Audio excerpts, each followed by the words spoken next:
Jelas. Jelas di. Terima kasih. Bismillahirrahmanirrahim. Assalamualaikum warahmatullahi wabarakatuh. Salatu wassalamu ala asrofil anbiya wal mursalin wa ala alihi washabihi ajma'in, amma ba'du. Pertama-tama kabarnya kita membaca sebelum masuk presentasi, yang kabarnya membaca tilawah Quran dulu yang akan dipimpin oleh Tamara. Kepada Tamara dipersilakan. Baik. Bismillahirrahmanirrahim. Assalamualaikum warahmatullahi wabarakatuh. A'udzu billahi minasyaitonir rajim. Bismillahirrahmanirrahim.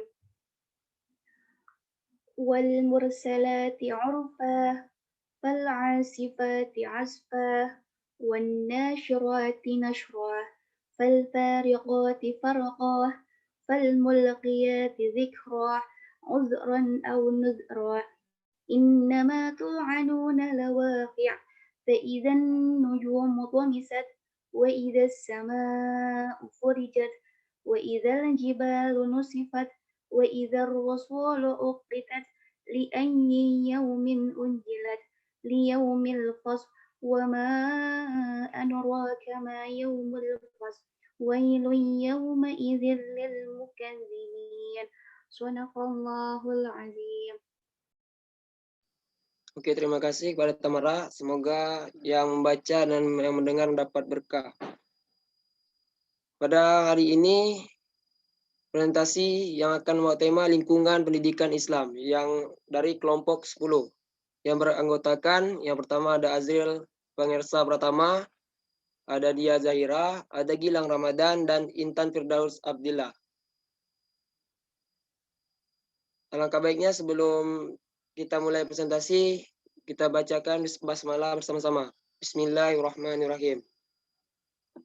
Kepada presentator, disilakan.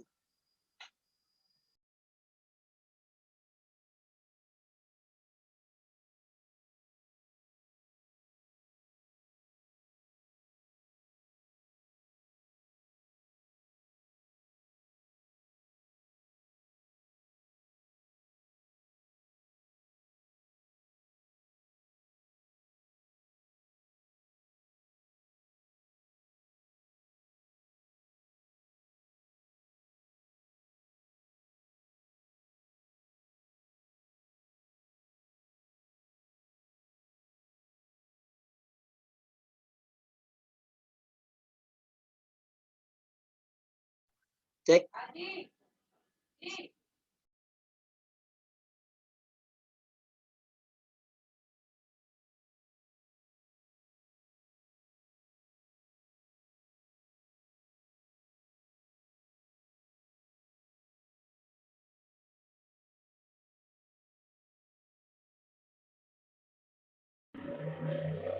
Mohon maaf, udah mulai ya?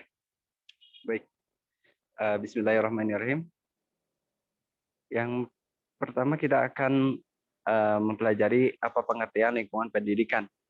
Ya, di sini ada lingkungan. Lingkungan adalah seluruh kondisi dan alam sekitar yang mempengaruhi tingkah laku, pertumbuhan, perkembangan hidup manusia. Lingkungan ini masuk ke dalam seluruh material atau stimulus. Material itu aspek seperti faktor fisikis, terus faktor fisiologis, kemudian hubungan sosial, serta kemudian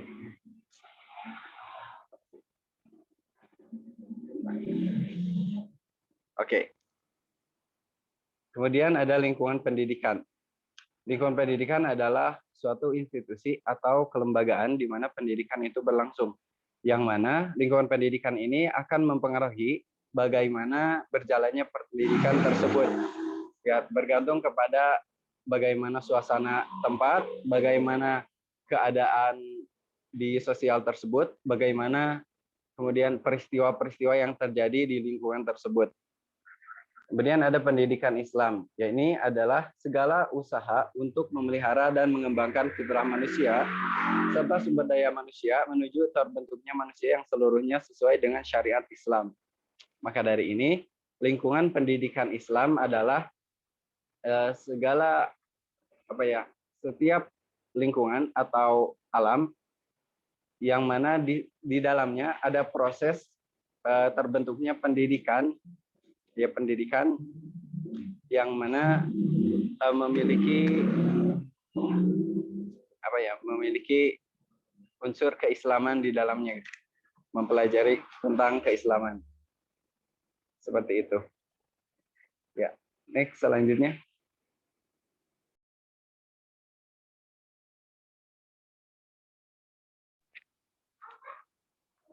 Kemudian macam-macam lingkungan pendidikan Islam yang akan dijelaskan oleh rekan saya. Mangga. Ya, bismillahirrahmanirrahim. Yang selanjutnya itu mengenai macam-macam lingkungan pendidikan Islam. Yang pertama, ada lingkungan pendidikan keluarga. Nah, dalam Al-Quran, kata keluarga ditunjukkan oleh kata ahlu, ali, dan ashir. Nah, namun, tidak semua kata tersebut berkaitan dengan makna keluarga. Seperti kata ahlu kitab tidak diartikan sebagai keluarga kitab, tetapi orang-orang yang membaca atau yang mempunyai kitab atau para yang menguasai kitab. Begitupun dengan ahlul Injil, mereka yang menguasai kitab Injil. Begitu pula dengan ahlul Madinah, yaitu diartikan sebagai penduduk kota Madinah. Lalu, keluarga adalah lingkungan utama yang dapat membentuk watak dan karakter manusia. Keluarga adalah lingkungan pertama di mana manusia melakukan komunikasi dan sosialisasi diri dengan manusia lain selain dirinya. Di keluarga pula manusia untuk pertama kalinya dibentuk baik sikap maupun kepribadiannya. Nah, mengapa pendidikan dalam lingkungan keluarga ini penting? Karena seperti yang tadi telah dikatakan bahwasanya dalam lingkungan keluarga itu adalah lingkungan utama yang dapat membentuk watak dan karakter manusia. Nah, keluarga itu merupakan lingkungan awal bagi seorang anak untuk melakukan interaksi serta mengalami tumbuh kembang secara fisik dan emosinya. Karena anak lebih banyak menghabiskan waktunya dalam lingkungan keluarga, sehingga keluarga berperan besar dalam pembentukan tingkah laku dan kepribadian anak serta memberikan teladan yang nyata kepada anak. Karena dalam keluarga, anggota keluarga bertindak tandanya tanpa dibuat-buat, sehingga kita harus berhati-hati ya, karena seorang anak itu ketika kita berbuat, mereka akan menirunya. Nah, sebagian besar dari kehidupan anak adalah di dalam lingkungan keluarga, sehingga pendidikan yang paling banyak diperoleh anak adalah dalam keluarga. Bahkan, proses di lingkungan berlangsung cukup panjang dengan model yang sangat natural. Kita ketahui ya, bahwasanya masa kanak-kanak itu memorinya itu sangat kuat, sehingga apapun yang kita lakukan itu melekat kuat di ingatannya, sehingga pada usia-usia anak-anak itu harus orang tua itu harus bisa menanamkan perilaku yang baik, contoh-contoh perilaku yang baik, perkataan yang santun agar perilaku-perilaku itu melekat gitu pada anak. Nah, mengapa pendidikan keluarga itu sangat penting, itu adalah salah satunya. Nah, sedemikian penting lingkungan keluarga dalam pembentukan citra diri seseorang, tidak heran jika terdapat banyak ayat Al-Quran yang mengingatkan bahwa salah satu langkah awal yang harus diseru pada jalan kebenaran itu adalah keluarga. Nah, di antaranya ayat berikut. Next. Nah, di antaranya adalah Quran Surat At-Tahrim ayat 6. A'udzu billahi minasyaitonir rajim. Bismillahirrahmanirrahim. Ya ayyuhalladzina amanu qu anfusakum wa ahlikum naru wa quduhan nas wal hijarah 'alaiha malaikatun giladun syidadul la ya'sunallaha ma amarahum wa yaf'aluna ma yu'marun. Shadaqallahul azim. Yang artinya, wahai orang-orang yang beriman, peliharalah dirimu dan keluargamu dari api neraka yang bahan bakarnya adalah manusia dan batu. Penjaganya malaikat-malaikat yang kasar dan keras, yang tidak durhaka kepada Allah terhadap apa yang Dia perintahkan kepada mereka, dan selalu mengerjakan apa yang diperintahkan. Next. Lalu yang selanjutnya ada asbabun nuzul dari Quran Surat At-Tahrim ayat 6 ini. Nah, eh, dalam Quran surat eh, dalam Quran surat dalam Quran surat At-Tahrim ayat 6 ini asbabun nuzulnya itu pada saat diturunkannya ayat ini, yaitu ketika bahwa diriwayatkan bahwa Umar radhiyallahu anhu berkata ketika ayat itu diturunkan, wahai Rasulullah, kita menjaga diri kita sendiri, tetapi bagaimana kita menjaga keluarga kita? Rasulullah SAW menjawab, kamu larang mereka mengerjakan apa yang dilarang Allah untukmu, dan kamu perintahkan kepada mereka apa yang diperintahkan Allah kepadamu. Itulah penjagaan diri mereka dari neraka. Nah, seperti itu asbabun nuzulnya. Lalu yang selanjutnya ada pendapat para mufassir. Nah, yang pertama ada dari tafsir Al-Misbah dari Profesor Dr. Quraish Shihab. Beliau berkata menjelaskan dalam tafsirnya bahwasanya ayat 6 ini menggambarkan bahwa dakwah dan pendidikan harus bermula dari rumah. Ayat di atas walau secara redaksional tertuju kepada kaum pria atau ayah, tetapi itu bukan berarti hanya tertuju kepada mereka. Ayat ini tertuju kepada perempuan dan laki-laki, berarti ibu dan ayah, sebagaimana ayat-ayat yang serupa. Misalnya ayat yang memerintahkan untuk berpuasa yang juga tertuju kepada laki-laki dan perempuan. Nah, menurut beliau itu bahwasanya dakwah itu dakwah dan pendidikan itu yang paling lebih dahulu adalah dari rumah, bermula dari rumah. Baru setelah dari rumah, baru kita dapat setelah di rumah kita kuat kepada keluarga, istri dan anak-anak, nah itu adalah yang dakwah yang paling utama. Baru setelah itu kepada orang-orang di luar keluarga gitu. Nah, lalu selanjutnya beliau menjelaskan bahwasanya ini berarti kedua orang tua bertanggung jawab terhadap anak-anak dan juga pasangan masing-masing sebagaimana masing-masing bertanggung jawab atas kelakuannya. Ayah atau ibu sendiri tidak cukup untuk menciptakan satu rumah tangga yang diliputi oleh nilai-nilai agama serta dinaungi oleh hubungan yang harmonis. Nah, dari sini dapat kita ketahui bahwasanya dalam pendidikan di lingkungan keluarga, orang tua dalam mendidik anaknya itu butuh kerjasama dari ayah ibu itu sendiri, sehingga beliau mengatakan tidak cukup jika hanya dari seorang tidak seimbang, jadi butuh kerjasama antara keduanya. Lalu yang kedua ada dari tafsir Fidlalil Quran gitu. Nah, beliau menjelaskan bahwasanya kewajiban seorang mukmin yang paling utama adalah mengarahkan tentang dakwah kepada rumah tangga dan keluarganya. Seperti yang tadi dikatakan oleh Bapak Quraisy, bahwasanya yang paling utama itu adalah di dakwah kepada rumah tangganya dulu, kepada keluarganya dulu. Nah, sudah merupakan kewajibannya untuk mengamankan benteng rumah tangganya dari dalam, juga sudah merupakan kewajibannya untuk menghalau segala sumber konflik dan kekacauan di dalamnya sebelum ia bertolak jauh untuk berdakwah keluar dari rumah tangganya. Jelas ya bahwasanya sebelum bertolak jauh untuk berdakwah keluar, yang paling utama itu adalah keluarga. Nah, merupakan keharusan dan kewajiban memiliki ibu rumah tangga yang muslimah, karena seorang ayah yang muslim saja belum mampu mengamankan benteng rumah tangga itu. Masih seperti yang hampir sama seperti yang tadi ya, bahwasanya butuh kerjasama dari keduanya. Namun di sini Said Kutub mengatakan beliau mengatakan keharusan dan kewajiban memiliki ibu rumah tangga yang muslimah. Lalu, jadi harus ada seorang ayah dan ibu yang melaksanakan dan bangkit untuk mengemban kewajiban dakwah seperti itu. Nah, oleh karena itu, Al-Quran ini turun untuk para laki dan wanita yang mengatur rumah tangga dan meluruskannya untuk mengemban manhaj yang islami. Al-Quran itu membebankan kepada orang-orang yang beriman tanggung jawab keluarganya sebagaimana ia pun membebankan kepada mereka tanggung jawab atas diri mereka sendiri. Lalu yang selanjutnya, yang ketiga yaitu tafsir Munir.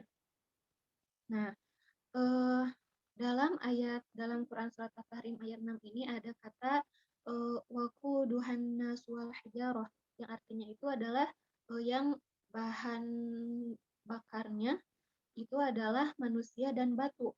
Nah, menurut tafsir Munir ini yang dimaksudkan dengan manusia dalam ayat ini adalah orang-orang kafir, sedangkan batu adalah berhala dan arca yang dijadikan sembahan oleh manusia. Lalu kan dalam ayatnya itu ku anfusakum wa ahlikum, Yang dimaksud ahlu dalam ayat ini adalah keluarga, yaitu istri, anak-anak, dan pembantu. Ayat ini menjadi dalil yang menunjukkan bahwa seorang pendidik dan pengajar harus mengetahui apa yang diperintahkan dan apa yang dilarang. Nah, dalam disebutkan bahwasanya ayat ini menjadi dalil yang menunjukkan bahwa seorang pendidik dan pengajar harus mengetahui apa yang diperintahkan dan apa yang dilarang. Dalam lingkungan keluarga, pendidiknya itu berarti adalah orang tua, ibu dan ayah. Maka dari itu, orang tua juga harus paham gitu, harus mumpuni pengetahuan agamanya agar dapat mendidik anak-anaknya, agar dapat membina anak-anaknya untuk penanaman setidaknya dasar-dasar agamanya. Lalu yang selanjutnya lebih baik lagi ketika misalnya peribadahannya lalu selalu dikuatkan dengan misalnya hafalan-hafalan yang seperti itu, tapi yang utama adalah menguatkan keimanan, lalu menanamkan perilaku-perilaku yang baik itu. Lalu yang selanjutnya ada yang keempat itu dari tafsir Al-Azhar. Nah, menurut beliau Hamka dalam tafsir Al-Azhar bahwasanya dari rumah tangga atau gabungan hidup suami dan istri itulah umat Islam akan dibentuk. Suami istri mendirikan rumah tangga, menurunkan anak-anak dan cucu-cucu, diiringkan oleh para pembantu dan pelayan. Dari sini akan bergabung menjadi kampung dan dusun, kota dan negeri. Akhirnya sampai pada suatu negara dan umumnya ialah masyarakat. Nah, lalu beliau juga mengutarakan kekhawatirannya melihat masyarakat pada saat itu mungkin ya. Selanjutnya menurut beliau, maka dapatlah kita maklumi betapa hebat dan besarnya gelombang perusak masyarakat Islam itu yang kita hadapi di zaman ini. Pemuda dan pemudi bebas bergaul, sedang orang tuanya, ibu dan bapaknya sudah sangat lemah, bahkan ada yang telah padam semangat beragama itu pada dirinya. Nah, dalam zaman sebagai sekarang, makin banyak laki-laki yang tidak memperdulikan lagi sembahyang 5 waktu, yang hanya terpukau dengan kemegahan yang dangkal, menyebabkan rumah tangga tidak bercorak Islam lagi, dan anak-anak dari hasil pergaulan seperti itu menjadi kosong. Nah, beliau mengutarakan kekhawatirannya mengenai masyarakat sekarang yang sudah tidak semangat lagi untuk tidak yang semangat beragama pada dirinya itu sudah lemah, sehingga keturunan yang dihasilkannya pun juga tidak jauh seperti itu gitu. Bahkan bisa jadi lebih parah karena orang tuanya saja sudah misalnya sholatnya saja sudah tidak diperdulikan, apalagi bagaimana dengan keimanan tauhid anaknya seperti itu. Maka menurut beliau mudah saja mereka berpindah agama karena ingin kawin, dan setelah perkawinan dilangsungkan keislaman sudah hanya tinggal dalam catatan kartu penduduk saja. Itulah beliau mengungkapkan kekhawatirannya pada masyarakat mungkin yang beliau lihat pada saat itu. Nah, dan terakhirnya itu inilah yang diancam dengan api neraka. Menurut beliau seperti itulah orang-orang yang diancam dengan api neraka itu yang sudah lemah dalam keagamaannya gitu, sehingga menghasilkan keturunan-keturunan juga yang lebih lemah agamanya. Nah, itulah yang menurut beliau yang diancam dengan api neraka yang akan dinyalakan dengan manusia dan batu-batu yang dijaga dan dikawal oleh malaikat yang kasar dan keras sikapnya. Nah, seperti itu dari tafsir Al-Azhar. Next. Materi selanjutnya. Ya, bismillahirrahmanirrahim. Selanjutnya ada lingkungan pendidikan sekolah ya. Dari pendidikan keluarga, selanjutnya ada pendidikan sekolah. Sekolah itu merupakan lembaga untuk pengajaran siswa gitu di bawah pengawasan guru. Nah, dalam Islam biasanya sekolah itu disebut madrasah. Kata madrasah ini diambil dari kata darosa, yang artinya itu belajar, karena dalam Al-Quran itu nggak ada kata-kata yang mengacu langsung ke sekolah gitu. Jadi diambilnya dari kata darosa. Nah, sekolah memberikan pendidikan dan pengajaran kepada anak-anak mengenai apa yang tidak dapat atau gitu tidak dapat orang tua itu kesempatan untuk memberikan pendidikan gitu kepada anaknya. Oleh karena itu, orang tua menyerahkan tugas-tugas dan tanggung jawabnya itu ke sekolah.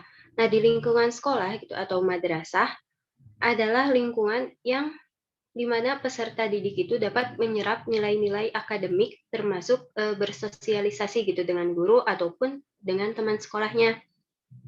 Di sini sekolah itu akan memberikan iklim bagi penyelenggara pembelajaran yang lebih efektif dan produktif, antara lain lingkungannya gitu aman, nyaman dan tertib, serta ditunjang dengan harapan warga sekolah, kesehatan sekolah, dan kegiatan-kegiatan yang ada di sekolah gitu.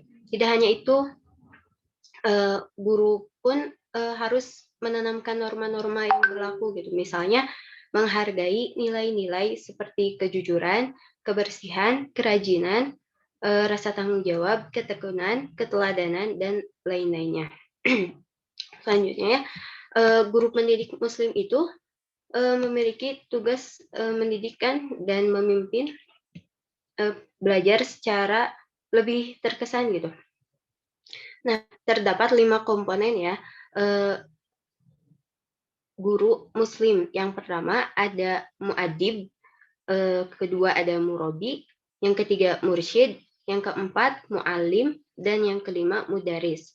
Nah, yang pertama muadib ya. Guru sebagai muadib itu memiliki peran di dalam pelaksanaan aktivitas dakwah yang dijalankan untuk mendidik, itu membentuk, membimbing, menanam, dan menyuburkan akhlak, disiplin, tingkah laku, kepribadian, dan adab sopan santun dalam pembinaan dan pembangunan diri para pelajarnya. Kemudian ada guru sebagai murabi. Di sini guru merealisasikan pembentukan dan pembangunan para pelajar dari berbagai aspek, mulai dari jasmani, emosi, rohani, intelektual, dan spiritual agar dapat melahirkan insan yang soleh, yang berakhlak mulia menurut pandangan Islam. Yang ketiga ada guru sebagai mursyid. Nah, ini itu adalah orang yang selalu siap menjadi penasehat gitu ya. Terus bertindak sebagai mentor. Jadi dalam membimbing, mendidik, dan guru itu sebagai motivator gitu. Kepada siswanya yang dibina gitu untuk tumbuh agar menjadi unggul. Terus guru juga harus menjadi pendengar yang baik gitu ketika siswa itu mencerahkan isi hatinya. Kemudian, nah di sini guru mursyid itu berperan untuk mengasuh, menasehati, mengarahkan, membimbing, dan memberi bimbingan gitu kepada siswa itu untuk menuju pembentukan dan pengembangan diri sebagai orang yang bertakwa. Selanjutnya ada guru sebagai muallim. Di sini guru berperan untuk menginformasikan, mengajar, menyebarkan berbagai informasi, disiplin ilmu, dan pengetahuan kepada siswa, baik melalui pelatihan, instruksi, atau bentuk pengajaran yang direncanakan. Dan yang terakhir, itu guru sebagai mudaris ya. Di sini mengacu pada karakteristik instruktur yang efektif yang melibatkan aspek belajar mengajar mulai dari persiapan mengajarnya hingga proses pembelajaran. Nah, guru sebagai mudaris ini ditinjau dari 5 aspek gitu ya. Ada karakteristik pribadinya, metode pengajaran yang digunakan, terus keberhasilan menciptakan iklim dan kepribadian kelas yang baik, memiliki keahlian serta memiliki kompetensi dan kemampuan mengambil keputusan yang profesional. Nah ya, dengan adanya guru gitu sebagai pendidik gitu ya, maka di lingkungan sekolah itu mendapatkan lingkungan yang memberikan fasilitas dan motivasi untuk berlangsungnya pendidikan agama. Bagi setiap muslim gitu ya yang benar-benar beriman dan melaksanakan ajaran-ajaran Islamnya, mereka itu akan memasukkan anak-anaknya ke sekolah yang diberikan pendidikan agama gitu, bukan hanya pendidikan dunia saja. Nah, di sini para orang tua mengharapkan agar anaknya itu kelak memiliki kepribadian yang sesuai dengan ajaran Islam dan berkepribadian Muslim. Next. Nah, ini ada ayat Quran surat At-Taubah ayat 108. Tapi yang mengacu ke sekolah ini nggak ada yang khusus gitu ya. Ayat ini diambil dari tafsirannya dari salah satu munfasir yaitu Quraisy Shihab. Ayatnya, A'udzubillahi minasyaitonirrajim. Bismillahirrahmanirrahim. La takum fihi abada. La masjidun ussisa 'ala taqwa min awwali yawmin ahaqqu an taquma fihi rijalun yuhibbuna an yatatahharu wallahu yuhibbul mutahhirin. Artinya, janganlah kamu bersembahyang di dalam masjid itu selama-lamanya. Sesungguhnya, masjid yang didirikan atas dasar takwa atau Masjid Kuba itu sejak hari pertama adalah lebih patut kamu sholat di dalamnya. Di dalam masjid itu ada orang-orang yang ingin membersihkan diri. Dan sesungguhnya Allah menyukai orang-orang yang bersih atau suci. Nah ya, di next.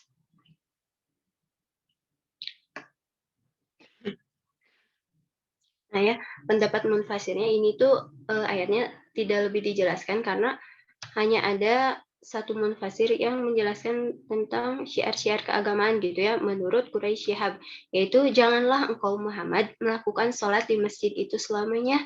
Sesungguhnya masjid yang didirikan untuk mencari keridhaan Allah sejak pertama kalinya seperti Masjid Kuba adalah masjid yang layak dijadikan tempat untuk melakukan syiar-syiar agama.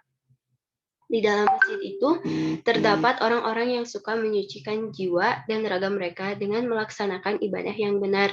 Allah mencintai dan memberi pahala kepada orang-orang yang mendekatkan diri dengan menyucikan jiwa dan raga.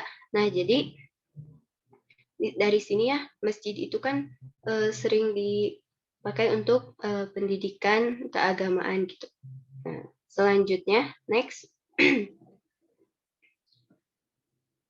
Lingkungan pendidikan masyarakat. Nah kan, masyarakat itu ya sebagai kumpulan individu gitu ya, yang mempunyai hubungan antara satu dengan yang lainnya gitu di suatu daerah. Nah, menurut Ar-Rasyidin gitu ya, masyarakat itu diambil dari kata syirkah atau syarika yang bermakna persekutuan, perserikatan, perkumpulan atau perhimpunan. Nah, masyarakat itu sebagai lembaga pendidikan yang non formal gitu, yang memiliki peran sangat penting gitu dalam proses pendidikan. Karena masyarakat itu dapat mempengaruhi individu dan proses pembelajaran yang ada di sekitarnya. Terus banyak gitu ya pendidikan yang diterima anak di dalam masyarakat gitu. Contohnya dalam kebiasaan, terus pembentukan pengetahuan, sikap, minat, maupun pembentukan kesusilaan dan keagamaan. Nah, pendidikan dalam masyarakat ini bisa dikatakan pendidikan yang tidak langsung gitu. Pendidikannya juga tidak disadari gitu oleh masyarakat. Dan anak-anak itu dididik secara sadar atau tidak telah mendidik dirinya sendiri gitu di lingkungan tersebut dengan mencari pengetahuan dan pengalaman sendiri, mempertebal keimanan serta keyakinan dan keagamaan di dalam masyarakat itu. Oleh karena itu, dalam pendidikan Islam, masyarakat itu memiliki tanggung jawab dalam mendidik generasi ya. Nah, selanjutnya, next.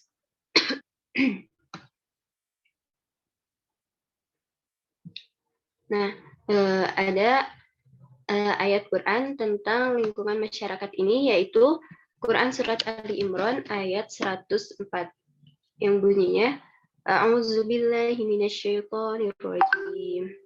Wal takum minkum ummatun yad'una ilal khairi wa ya'muruna bil ma'ruf wa yanhauna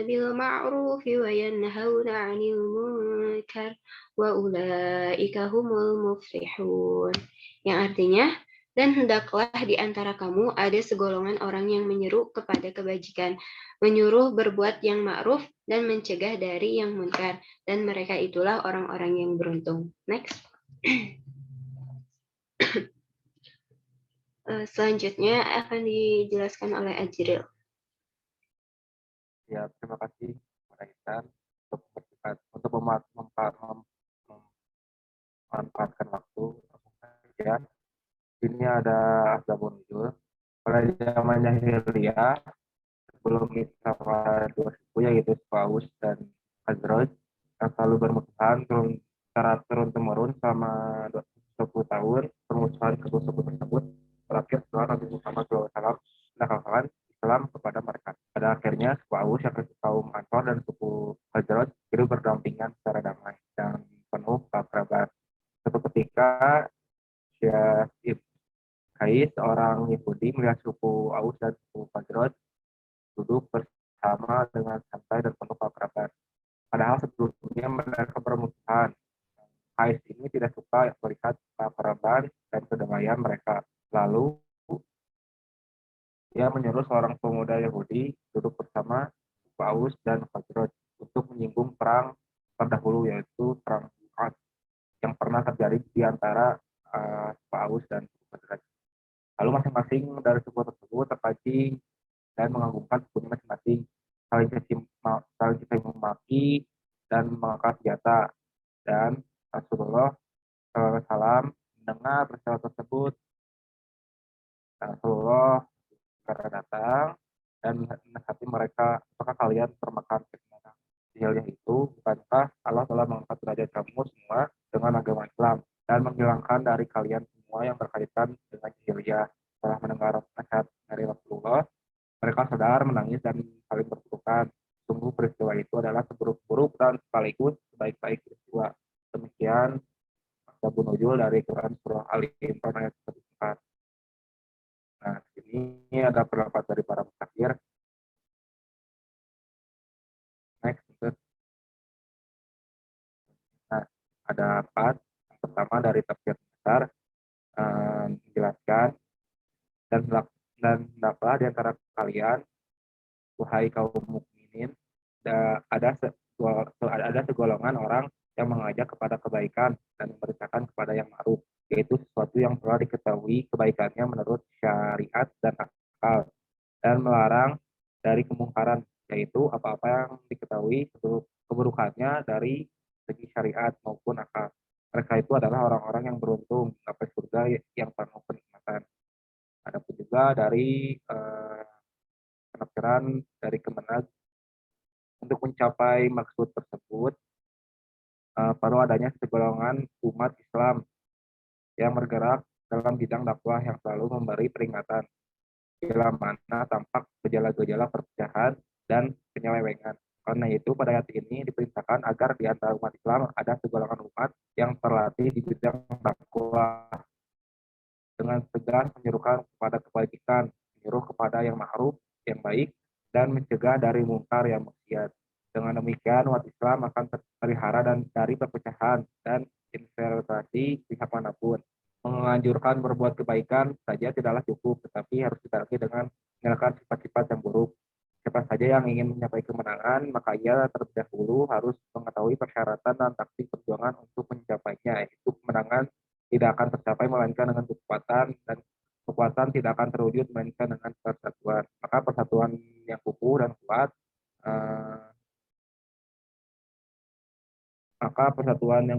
kuat tidak akan tercapai kecuali dengan sifat-sifat keutamaan. Tidak terpelihara keutamaan itu melainkan dengan terpeliharanya agama, dan akhirnya tidak mungkin agama terpelihara melainkan dengan adanya dakwah. Maka kewajiban pertama umat Islam ialah menggiatkan dakwah agar agama dapat berkembang baik dan sempurna sehingga banyak pemeluknya. Dengan dorongan agama akan tercapailah bermacam-macam kebaikan sehingga terwujud persatuan yang sangat kukuh kuat. Dari persatuan yang kukuh kuat ini akan timbullah kemampuan yang besar untuk mencapai kemenangan dalam setiap perjuangan. Mereka yang memenuhi syarat-syarat perjuangan itulah orang-orang yang sukses dan beruntung. Ada yang ketiga tentang dari tafsir al-Mustah. Menjelaskan jalan terbaik untuk bersatu dalam kebenaran di bawah naungan Al-Quran dan Rasul-Nya adalah dengan menjadi umat yang menyerukan segala bentuk kebaikan dunia dan akhirat, menyerukan kewajiban mendorong manusia pada kebaikan bersama dan mencegah kejahatan. Yang terakhir, tafsir tiara lain. Hendaklah ada di antara kamu satu golongan yang menyuruh kepada kebaikan, yaitu ajaran Islam, dan menyuruh kepada yang ma'ruf dan melarang dari yang mungkar. Merekalah yakni orang-orang yang menyuruh dan yang melarang tadi. Orang-orang yang beruntung atau bahagia di sini menunjukkan sebagian karena apa yang diceritakan itu merupakan satu upaya yang tidak mesti bagi seluruh umat dan tidak pula layak bagi setiap orang, misalnya orang-orang yang bodoh. Lanjut. Nah, ini ada pembahasan yang keempat, lingkungan pendidikan alam. Oke. Lingkungan alam atau external environment ialah segala sesuatu yang ada di dunia yang bukan manusia yang dapat mempengaruhi pertumbuhan dan perkembangan individu seperti rumah, tumbuhan, air, iklim, hewan, dan sebagainya. Lingkungan pendidikan alam ini membagi manfaat. Yang pertama, penggunaan lingkungan alam memungkinkan terjadinya proses belajar yang lebih bermakna, yaitu meaningful learning. Sebab anak dihadapkan dengan keadaan dan situasi yang sebenarnya, hal ini akan memenuhi prinsip konkretan dalam belajar. Yang kedua, penggunaan lingkungan alam sebagai sumber belajar akan mendorong pada penghayatan nilai-nilai atau aspek-aspek kehidupan yang ada di lingkungannya. Kesadaran akan pentingnya lingkungan alam kehidupan bisa mulai ditanamkan pada anak sejak dini. Sehingga setelah mereka dewasa, kesadaran tersebut bisa tetap terpelihara. Yang ketiga, penggunaan lingkungan alam ini dapat menarik bagi anak.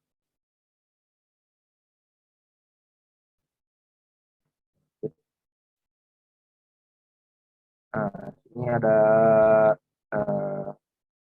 Quran yang berkaitan dengan lingkungan alam. Itu Quran Surah Al-A'raf ayat 6 dan Al-Hakim.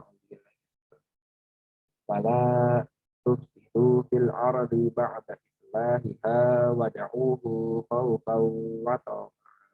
Inna rahmatallahi qaribun minal muhsinin. Artinya, dan janganlah kamu membuat kerusakan di muka bumi. Sudah Allah memperbaikinya dan berdoalah kepadanya dengan rasa takut tidak akan diterima dan harapan akan dikabulkan. Sungguhnya rahmat Allah amat dekat kepada orang yang berbuat baik. Adapun asbabun nuzulnya sebenarnya tidak ada yang kaitan secara penuh tentang asbabun nuzul, tetapi Allah Subhanahu wa taala mengaitkan asbabun nuzul ini dengan perintah dari Allah, itu larangan berbuat kerusakan di muka bumi ini, yang mana berbuat kerusakan merupakan salah satu bentuk pelampauan batas alam raya diciptakan oleh Allah Subhanahu wa taala dalam keadaan yang harmonis, serasi, dan memenuhi kebutuhan makhluk. Allah Subhanahu wa taala telah menjadikannya dalam keadaan baik serta memerintahkan hamba-hambanya untuk memperbaikinya. Said Kutub menjelaskan keterikatan konsekuensi kehidupan bahwa kerusakan hati manusia seakhirnya amal akan menghasilkan kerusakan di muka bumi, kemudian daratan serta lautan. Contohnya ketika kerusakan di bumi bermula ketika Qabil membunuh saudaranya Habil. Hal ini menunjukkan bahwa adanya kedengkian, iri hati, dan dorongan bahwa nafsu lainnya yang bisa menimbulkan kerusakan di muka bumi.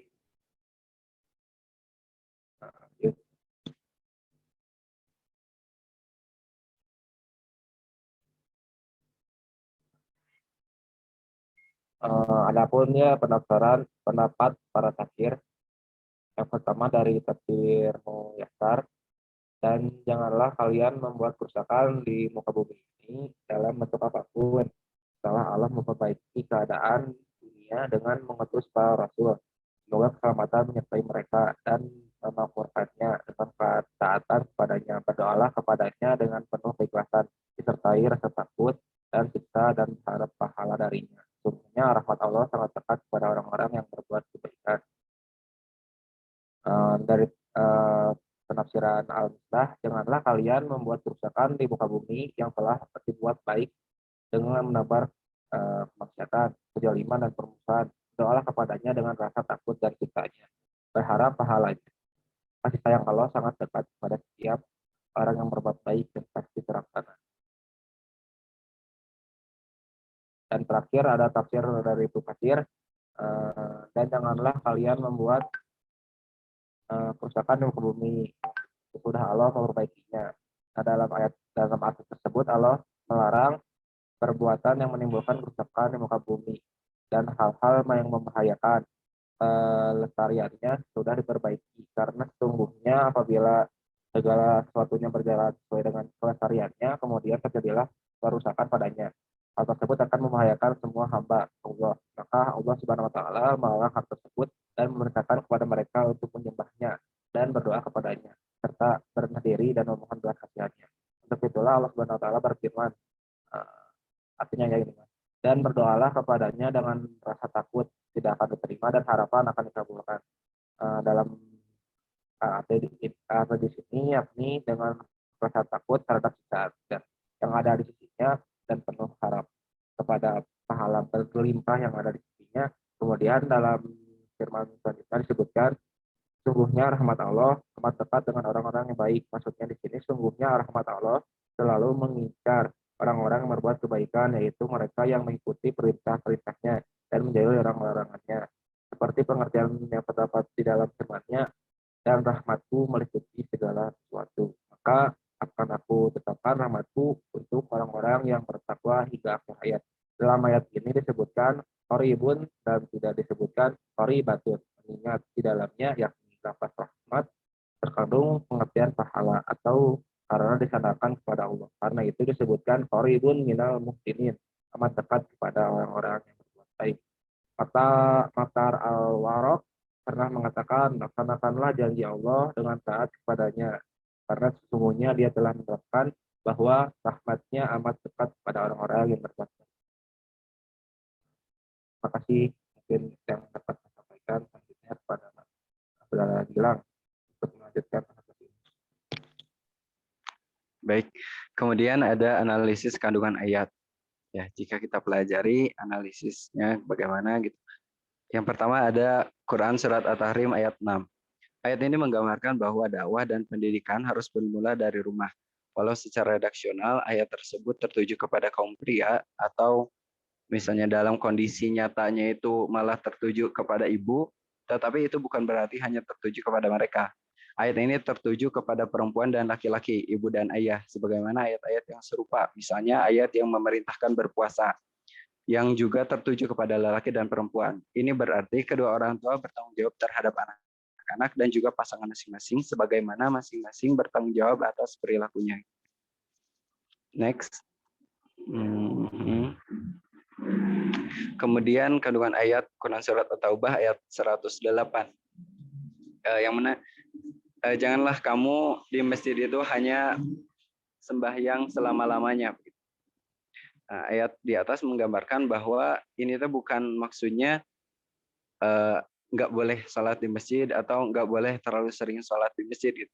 Tapi maksudnya tuh masjid ini bukan hanya tempat untuk melakukan ibadah sholat, tapi masjid ini harus diselenggarakan gitu, tempat pemusatan pendidikan. Jadi masjid ini bisa digunakan untuk syiar agama, untuk dakwah, untuk mendidik anak-anak dan masyarakat. Gitu.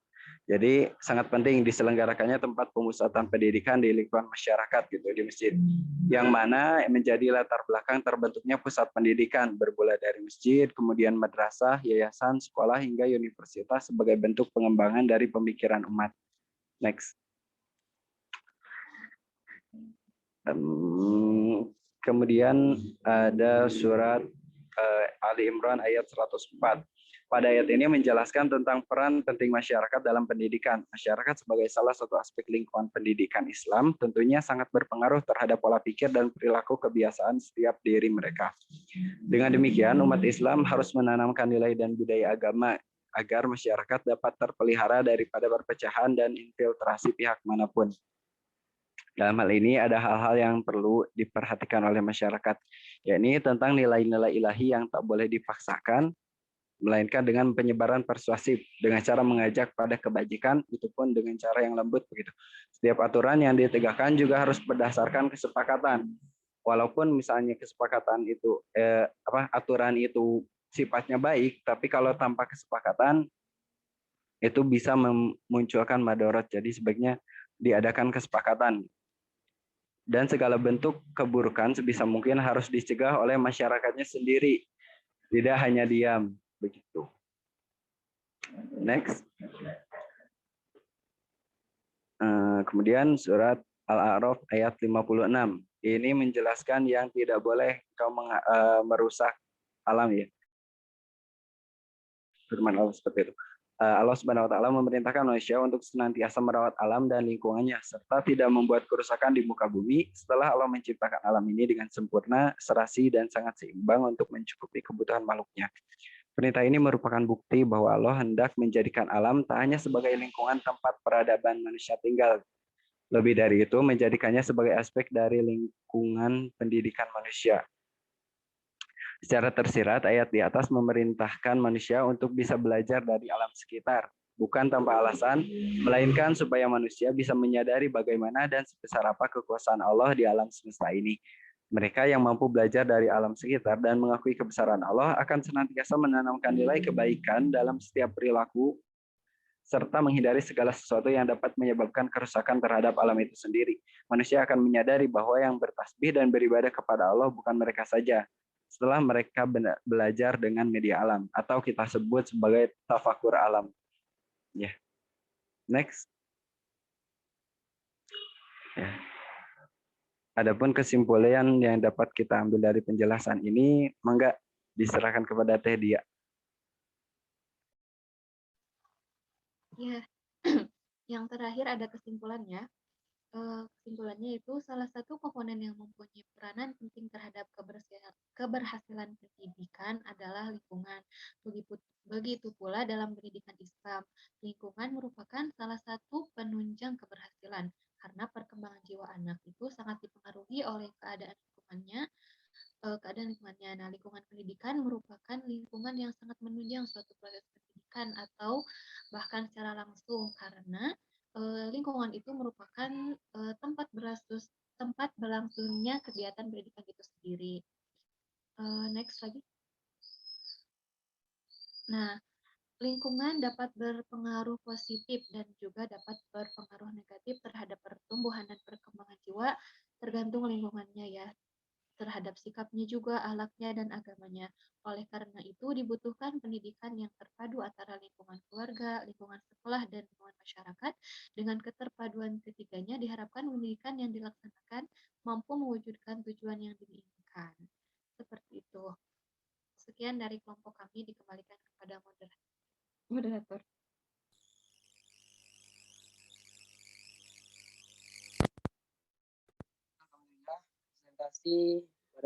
Sesi presentasi pada kali ini telah selesai.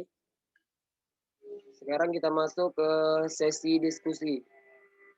Yang pertama ada pertanyaan titipan dari teman kita, Bang Ajis. Saya bacakan aja ya. Bismillahirrahmanirrahim. Izin bertanya, seperti yang dijelaskan pemateri barusan, lingkungan pendidikan itu setidaknya dibagi 3, pendidikan keluarga, sekolah, dan masyarakat. Nah, bagaimana cara kita sebagai anggota keluarga atau pendidik di sekolah agar bisa mengontrol dan memastikan peserta didik mendapatkan pendidikan yang baik juga di masyarakat?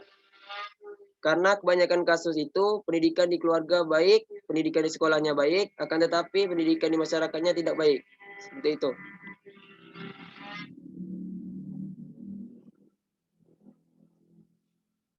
Oke, selanjutnya bagi Iwan atau maupun Ahwat, silakan jika ada yang ingin bertanya. Oh, ini ada dari Anissa. Saya bacakan saja ya. Saya ingin bertanya, terkait lingkungan pendidikan di keluarga, bagaimana jika dalam suatu keluarga itu dikatakan kurang harmonis?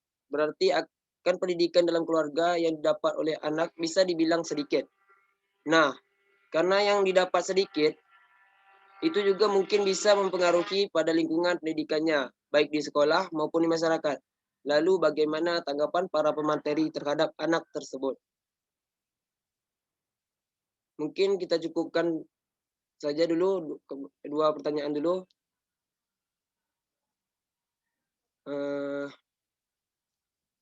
Diberi waktu kepada pemateri untuk diskusi terlebih dahulu kira-kira 5 menit.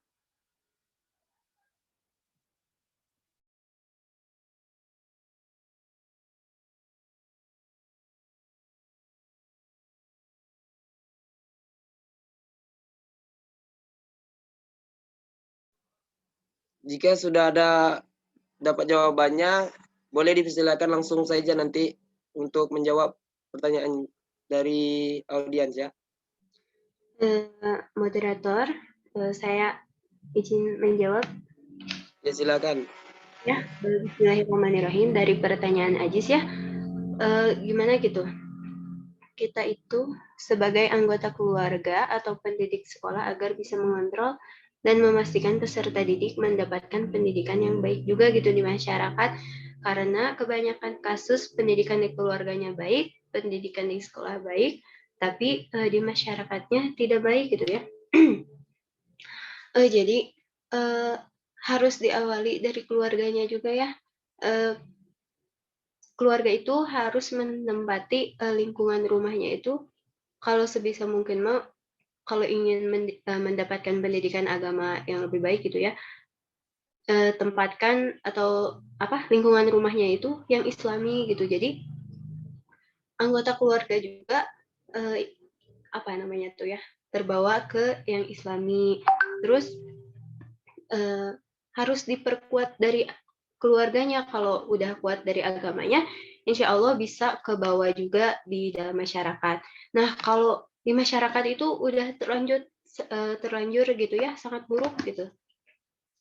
Ya, sebisa mungkin cegah anaknya untuk keluar gitu.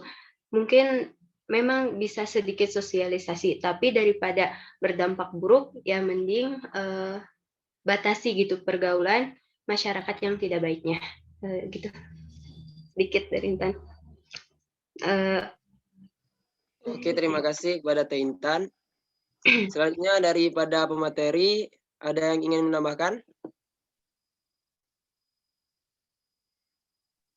Aku ingin menambahkan sedikit. Ya, silakan Teh Dia. Gini, nambahin dari yang Intan tadi, mungkin juga dari keluarganya, di dalam keluarganya itu dibangun komunikasi yang baik gitu antara anak dan orang tua, itu harus dibangun komunikasi yang baik, sehingga kalau komunikasinya baik kan biasanya kalau komunikasi baik itu akrab ya antara orang tua dan anak itu, sehingga bisa ditanya misalnya temannya itu siapa, dan orang tua itu mengetahui lah teman-teman lingkungannya itu. Nah, jika begitu misalnya orang tuanya itu mengetahui jika dia itu bergaul dengan seorang yang misalnya kurang baik. Nah, orang tuanya itu bisa sedikit-sedikit memberi pengertian, memberi nasihat bahwa tidak baik gitu.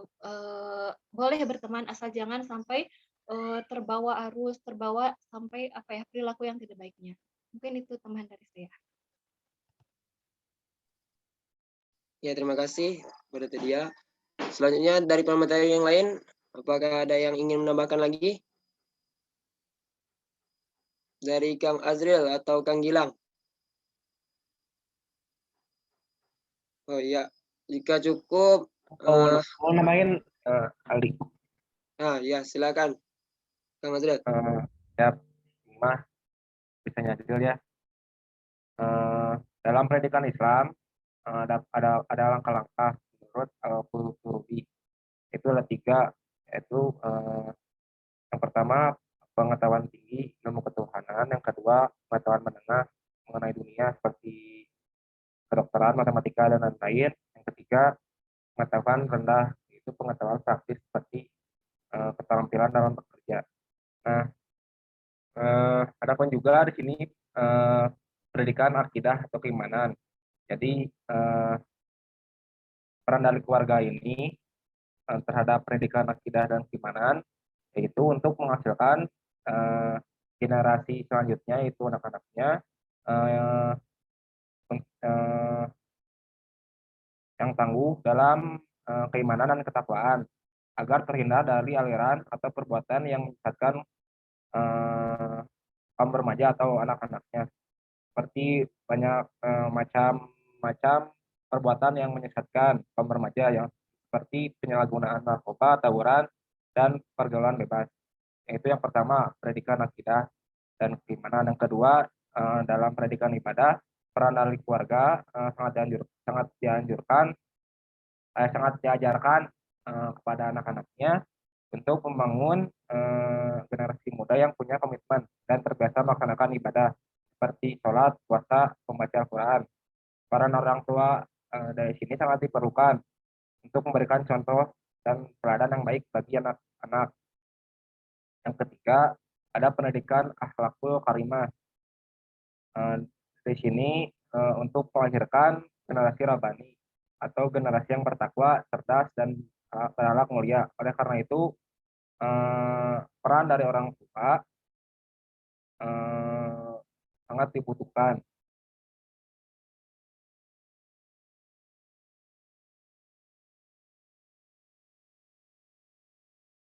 Mungkin itu aja yang bisa saya sampaikan. Terima kasih.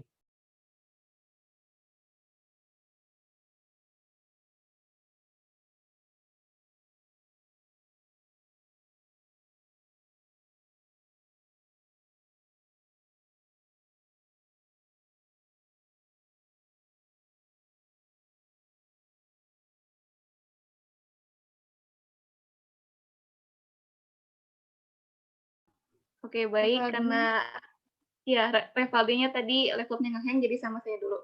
Nah, ada tambahan lagi dari pemateri atau cukup? Oke, baik. Sepertinya cukup ya. Dari audiens, ada yang menambahkan untuk jawaban dari pertanyaan Kang Ajis?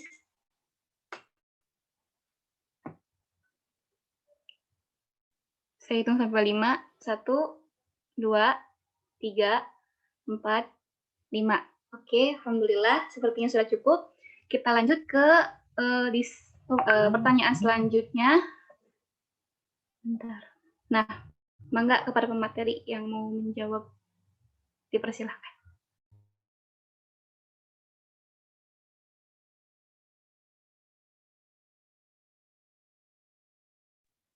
Ya, bismillahirrahmanirrahim. Yang pertama, saya akan menjawab sedikit ya tentang pertanyaan dari Anissa gitu, tanggapan tentang anak yang kurang didikannya di keluarga gitu. Terus pasti kan akan berpengaruh terhadap sekolah dan lingkungan. Ya, itu emang benar. Jadi kalau memang kurangnya gitu ya pendidikan, terutama pendidikan agama gitu di keluarga, maka orang tua itu harus memberikan tanggung jawabnya itu kepada guru-guru agama gitu ya, atau ke masyarakat. Nah, di sini sebagai guru agama itu memiliki kewajiban yang lebih besar gitu dalam mendidik anak gitu. Jadi ininya pas di sekolah guru gitu harus mendidik dengan benar gitu si anak tersebut gitu.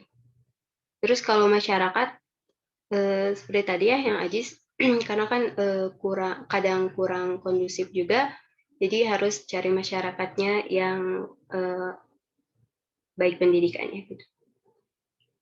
Oke. Baik, terima kasih untuk Teh Intan yang sudah menjawab pertanyaan dari Teh Anissa. Mangga untuk pemateri yang lain, ada yang menambahkan lagi?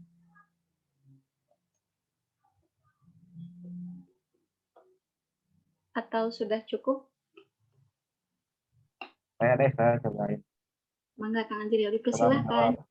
Ya, maaf ya kalau salah. Ditanya aja ini. Menurut saya terkait lingkungan pendidikan di keluarga, ke satu keluarga itu dikatakan kurang harmoni. Berarti pendidikan dalam keluarga yang dapat anak bisa dibilang sedikit. Mungkin dimaksud di sini anaknya seperti macam-macam kayak broken home gitu ya, dan berdampak kepada lingkungan sekolah maupun masyarakat. Peran dari guru di sini sangat mempengaruhi seorang anak di sekolah maupun peran tetangga masyarakat mempengaruhi anak di lingkungan masyarakat. Nah, jadi peran guru di sini kan, guru itu kan ada yang bertugas menjadi bimbingan konseling gitu. Nah, bertanya-tanya lah kepada anak tersebut mengapa demikian. Nah, apabila menemukan titik tengahnya, bisa dipertemukan antara guru BK, wali kelas, keluarga terkait, dan siswa dan anak tersebut. Nah, itu di lingkungan sekolah. Kalau di lingkungan masyarakat, mungkin tetangganya lebih sensitif gitu. Lebih sensitif di sini diartikan sebagai lebih membuka mata, berempati kepada sesama tetangganya, seperti pendekatan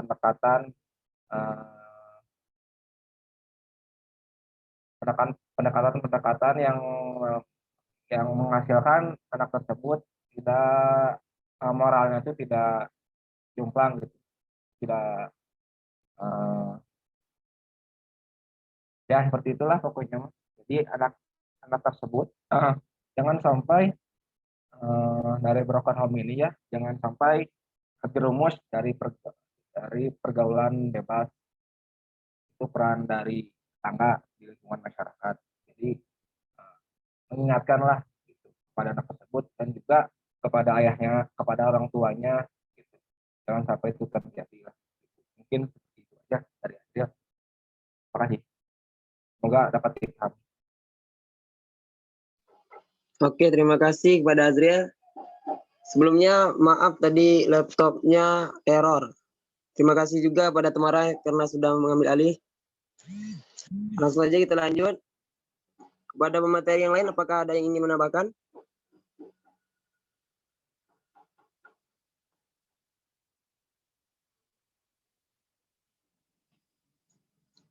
Dari pemateri saya kira cukup. Kepada audiens, ada yang ingin menambahkan? Boleh moderator izin sedikit menanggapi. Yes, silakan. Iya betul gitu ya, apa yang tadi sudah disampaikan oleh para pemateri, mungkin sedikit gitu terkait pertanyaan dari Teh Anissa. Jadi gini ya, jangankan gitu, kan ini kasusnya kalau misalkan pendidikan di keluarganya itu sedikit karena terjadi apa ya, keluarganya yang kurang harmonis. Bahkan gitu ya, jangankan yang misalkan di lingkungan keluarganya kurang harmonis, kalau dikatakan kalau misalkan di lingkungan keluarganya aja yang udah kuat gitu ya, tapi tidak menutup kemungkinan kan ini di sininya kalau misalkan keluarganya kurang harmonis, terus kan sedikit. Nah, ini kan berpengaruh ke sekolah, lingkungan sekolah sama masyarakat. Jadi gini, bahkan gitu ya, kalau misalkan lingkungan keluarganya yang udah kuat, pendidikan di keluarganya, itu tidak menutup kemungkinan ketika anak itu berhadapan di lingkungan sekolah ataupun di masyarakat, itu pun akan turut berpengaruh gitu. Jadi ya kembali pada intinya sih, apa ya, kembali lagi bagaimana anak tersebut dalam merespon terhadap lingkungan yang dihadapinya, entah dari lingkungan sekolahnya ataupun masyarakat ataupun keluarga. Karena tidak menutup kemungkinan juga gitu kalau misalkan di lingkungan keluarganya kurang mendapatkan pendidikannya, tapi ketika berhadapan di lingkungan sekolah yang memang mendukung gitu ya terhadap perkembangan anak tersebut ataupun di masyarakat yang bagus, itu pun nggak akan menjadi halangan gitu. Justru anak itu akan tumbuh dengan baik. Namun ya begitupun sebaliknya, ada yang udah dari lingkungan keluarganya kurang, lingkungan sekolahnya kurang mendukung, atau misalkan dari masyarakatnya juga sama, ya mungkin itu arah dari perkembangan atau membentuk si karakter anaknya juga itu akan buruk. Jadi ya walaupun memang gitu ya, intinya itu kan ada di keluarga, tapi tidak menutup kemungkinan kalau keluarganya kurang bagus, tapi anak itu pun bisa gitu menjadi anak yang apa ya, membentuk akhlak yang baik kalau misalkan di hadapan lingkungan sekolahnya bagus ataupun memilih teman di lingkungan masyarakatnya juga bagus, seperti itu.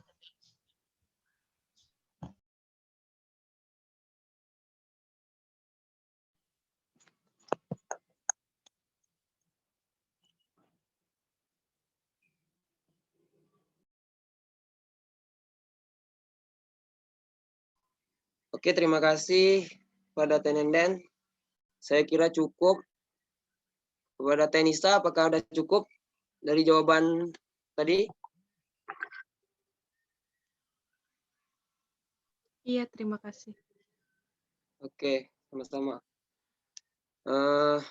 Saya kira saya tambah untuk pertanyaan yang ingin bertanya, dipersilakan pada audien.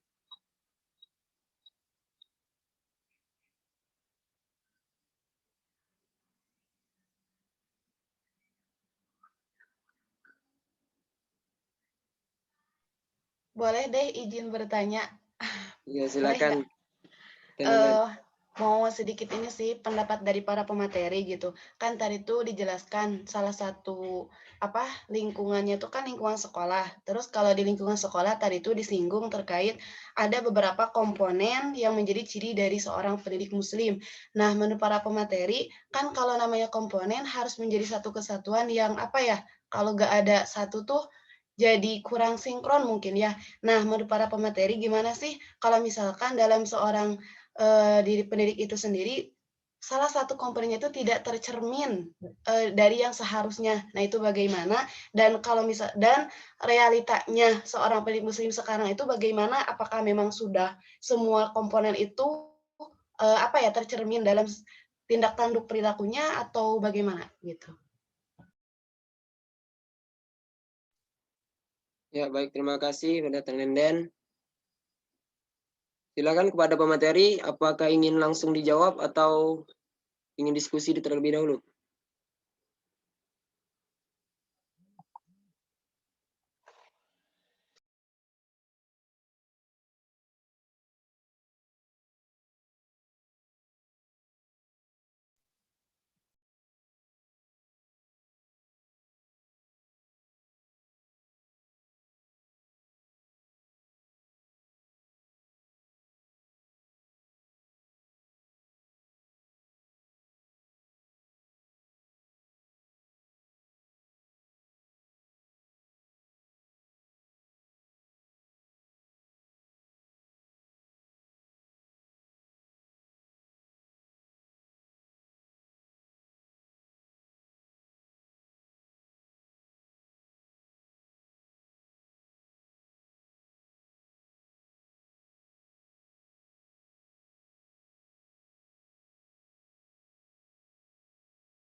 Yuk, para pemateri.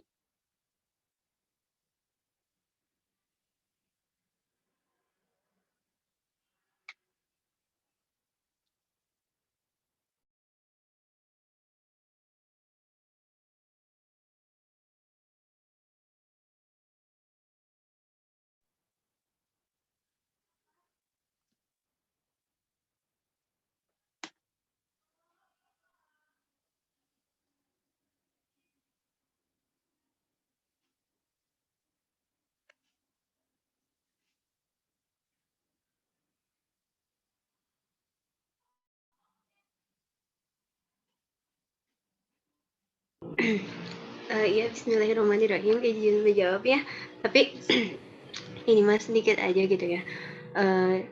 Bagaimana jika misalkan dalam diri pendidik itu ada salah satu komponen yang tidak tercermin gitu, dan apakah realitanya para pendidik itu sudah mencerminkan komponen-komponen tersebut?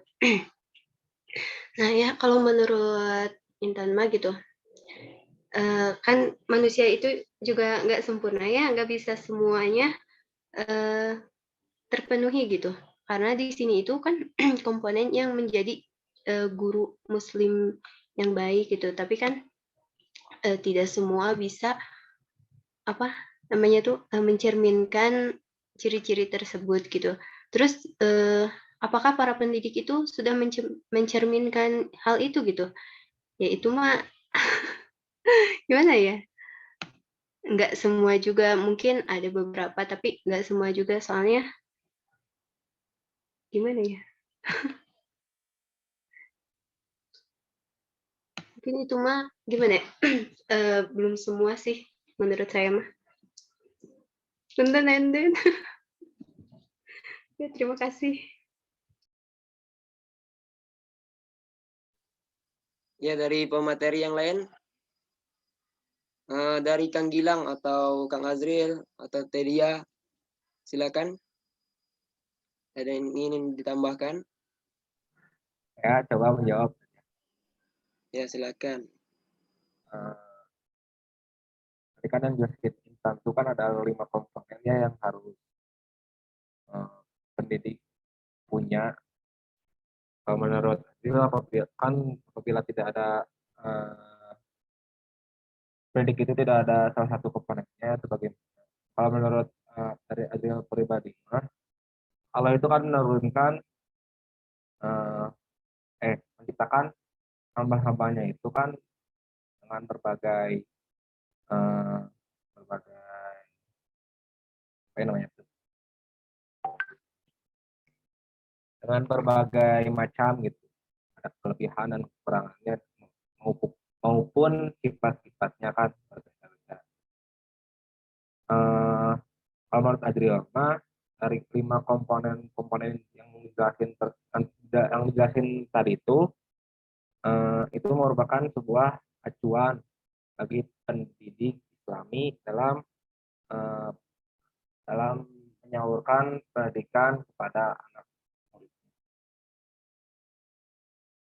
Jadi apabila tidak ada komponen-komponen tersebut, menurut Adriel tidak apa-apa. Yang penting makna dari pembelajarannya itu tersampaikan kepada peserta didiknya gitu, dan juga makna pembelajaran tersampaikan, dan juga makna makna akhlaknya tersampaikan gitu pokoknya. Menurut Adil mah seperti itu. Punten ya ada balelo. Terima kasih kepada Kang Azril. Yang terakhir, Satria tadi bilang mau nambahkan. Dipersilakan 2 menit, Sat. Bismillahirrahmanirrahim. Satria jadi menambahkan sedikit tentang pertanyaan apabila di bentar, berisik banget di sini. Berisik, maaf. Izin menambahkan yang Satria ingin tekankan bahwa sekalipun pendidik itu merupakan bagian dari komponen, namun kita tidak bisa mengingkari bahwa pendidik juga merupakan manusia. Artinya, sekalipun mereka komponen, mereka adalah benda yang dinamis gitu. Soalnya kan manusia itu tidak bisa bergerak stabil gitu, pasti terpengaruh baik itu oleh pribadinya ataupun lingkungannya dan yang lainnya gitu. Nah, oleh karena itu daripada Satria menyebut komponen yang kurang baik di antara komponen lain, Satria lebih senang dengan menyebut bahwa setiap guru itu memiliki kebaikan yang bisa diambil oleh siswanya sendiri. Kalaupun bagian komponen dari gurunya tidak sempurna, artinya tidak mencerminkan keislaman ataupun yang lainnya, kita bisa melakukan itikat atau usaha yang lain. Seperti contohnya kita bikin lingkungan sekolahnya lebih agamis. Jadi sekalipun mungkin gurunya tidak mencerminkan, tapi lingkungannya setidaknya mendukung. Kemudian ada cara lain, misalkan kita membentuk suatu program yang religius gitu. Jadi itu bisa menambal atau menutup sedikit-sedikit komponen yang dinilai kurang mencerminkan keagamaan. Seperti itu kalau Satria. Jadi ya itu. kayak gitu. Udah cukup. Oke, terima kasih kepada Satria. Saya kira karena waktunya telah jam 10:03, saya tutup saja diskusi kali ini. Langsung saja kita dengarkan kepada Bapak Cucu. Dengan segala hormat, saya persilakan.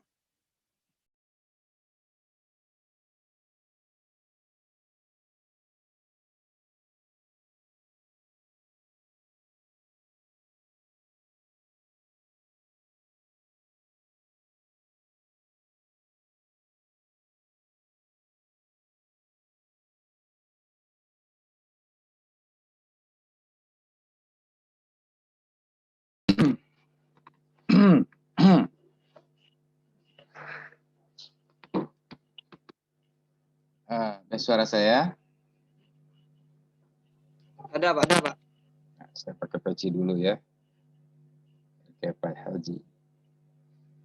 Bisa dibuka kameranya yang lain, teman-teman semuanya? Ya, silakan. Kita silaturahim virtual ya.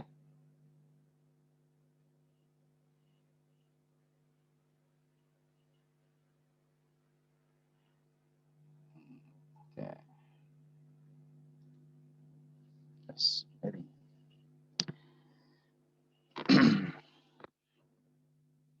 Kemana Nita? Hadir nggak? Angeli? Tia Fatifah? Iftihah? Sarah? Naisa? Hilma? Asep? Afifah? Aila? Rifki? Pak. Gung? Mana kameranya? Rahman, di mana Rahman?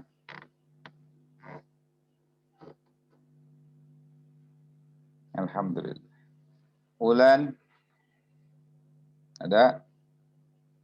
Winda, di mana Winda?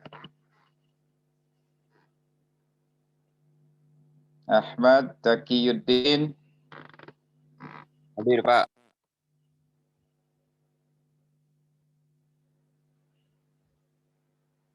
Salma Fauzia? Hadir, Pak.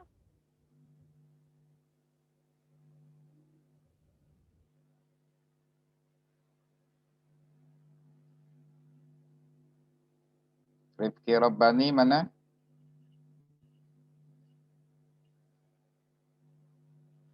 Belum kelihatan Rifki. Udah lama nggak lihat Rifki. Riki? Hadir, Pak.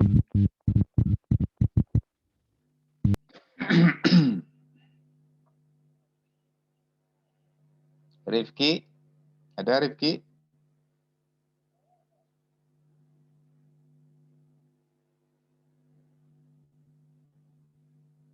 Rifki belum ada suaranya.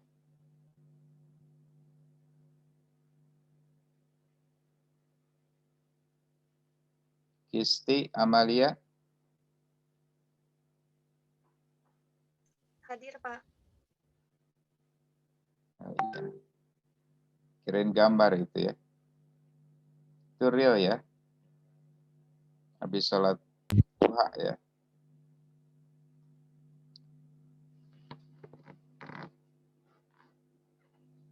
Baik, bismillahirrahmanirrahim. Assalamualaikum warahmatullahi wabarakatuh. Waalaikumsalam warahmatullahi wabarakatuh. Waalaikumsalam warahmatullahi wabarakatuh. Bismillah, alhamdulillah, assalatu wassalamu ala rasulillah, sayyidina wa maulana Muhammad ibni Abdullah, wa ala alihi wa ashabihi wa man tabi'ah huda. Asyhadu an la ilaha illallah wahdahu la syarika lah, wa asyhadu anna Muhammadan abduhu wa rasuluhu la nabiyya ba'dah.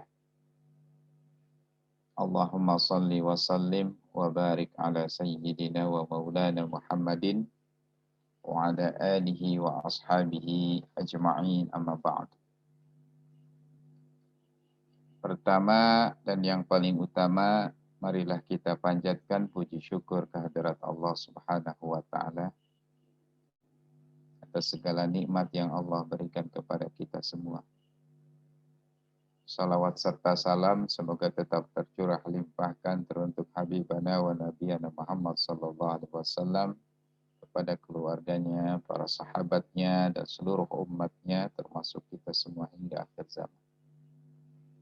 Di bulan suci Ramadan ini selayaknya bagi kita untuk memperbanyak memuji Allah, berzikir, membaca tahmid, alhamdulillah, bersyukur atas segala nikmat yang Allah berikan kepada kita. Kita lakukan ibadah-ibadah pendekatan qarabah kepada Allah Subhanahu wa taala. Perbanyak istighfar. Allahumma innaka afuwun tuhibbul afwa fa'fu anni. Itu yang diperintahkan kepada kita di bulan suci Ramadan. Perbanyak memohon dan insya Allah orang yang berpuasa sampai dia berbuka, maka doanya tidak akan ditolak oleh Allah Subhanahu wa ta'ala. Idza sa'alaka 'ibadi 'anni fa inni qarib. Ini terkait dengan ayat puasa. Jika bertanya hambaku kepadaku, maka katakan aku dekat. Ujibu da'watad da'i idza da'an. Aku akan menjawab doa-doanya. Falyastajibu li wal yu'minu bi la'allahum yarshudun. Taat kepada Allah, perbanyak ibadah,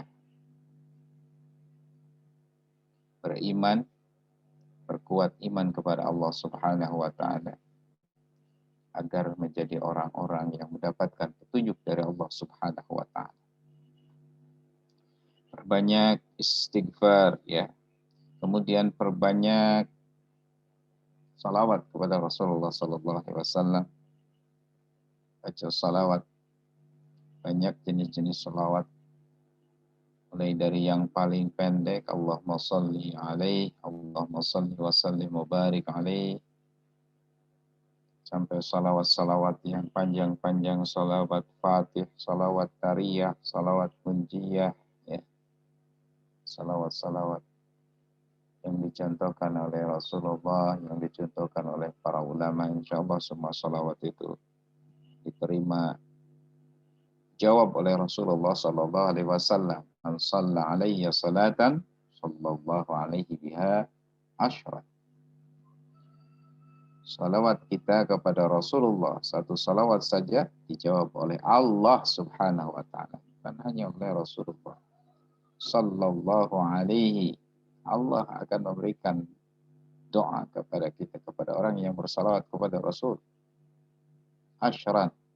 Bahkan bukan cuma satu, kita melakukannya satu, membacanya sekali, maka dijawabnya 10 kali. Ya. Apalagi di bulan suci Ramadan, ibadah-ibadah sunnah bernilai ibadah fardu. Ibadah fardu dilipat gandakan oleh Allah Subhanahu wa ta'ala. Subhanallah.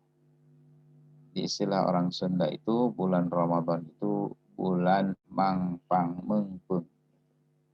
Mengpeng lagi bulan suci Ramadan. Tahu Firda mengpeng? Fidra? Tahu Pak. Mangpang mengpeng, selagi ya. Selagi ya, Revaldi. Jadi selagi di bulan suci Ramadan, ya. Kalau di bulan suci, kalau di bulan-bulan yang lain kan biasanya kita ya santai gitu ya kan. Yang di bulan lain biasanya enggak salat lain, ya kita di bulan Ramadan salat lain. Ya. Yang biasanya di bulan Ramadan enggak banyak baca Quran, di bulan suci Ramadan banyak baca Quran. Dan seterusnya dan seterusnya. Ya. Dan ini terdukung oleh lingkungan. Nah ini kemudian nyambung ke lingkungan. Kenapa di bulan suci Ramadan itu kita seakan-akan mudah melakukan ibadah, beramal soleh, bersedekah, ya, infak, mudah menahan hawa nafsu, menahan marah, dan seterusnya. Nah, itu karena lingkungan diantaranya kan. Jadi lingkungan itu jelas sangat mempengaruhi, sangat berperan dalam upaya mencetak kepribadian seseorang. Penting kita memperhatikan lingkungan. Nah, berbicara tentang lingkungan, supaya waktunya agak cepat ya, agak buru. Ya, paling tidak ada 3 lingkungan dalam pendidikan. Istilahnya tri pendidikan, ya, tri lingkungan atau 3 lingkungan pendidikan, yaitu lingkungan keluarga, lingkungan sekolah, lingkungan masyarakat, gitu ya. Nah, berbicara tentang lingkungan keluarga, jelas dalam Islam peran utama pendidikan itu ada di bapak ya, di bapak dan ibu atau orang tua ya. Ini dalam surat At-Tahrim ayat 6. Ya ayyuhalladzina amanu qu anfusakum wa ahlikum nara. Wahai orang-orang yang beriman, jagalah dirimu dan keluargamu dari api neraka. Dan banyak dalam ayat-ayat lain, misalnya Luqman gitu ya, bagaimana ya bunayya la tusyrik billah inna syirka la dzulmun adzim wa wasainal insana, dan seterusnya.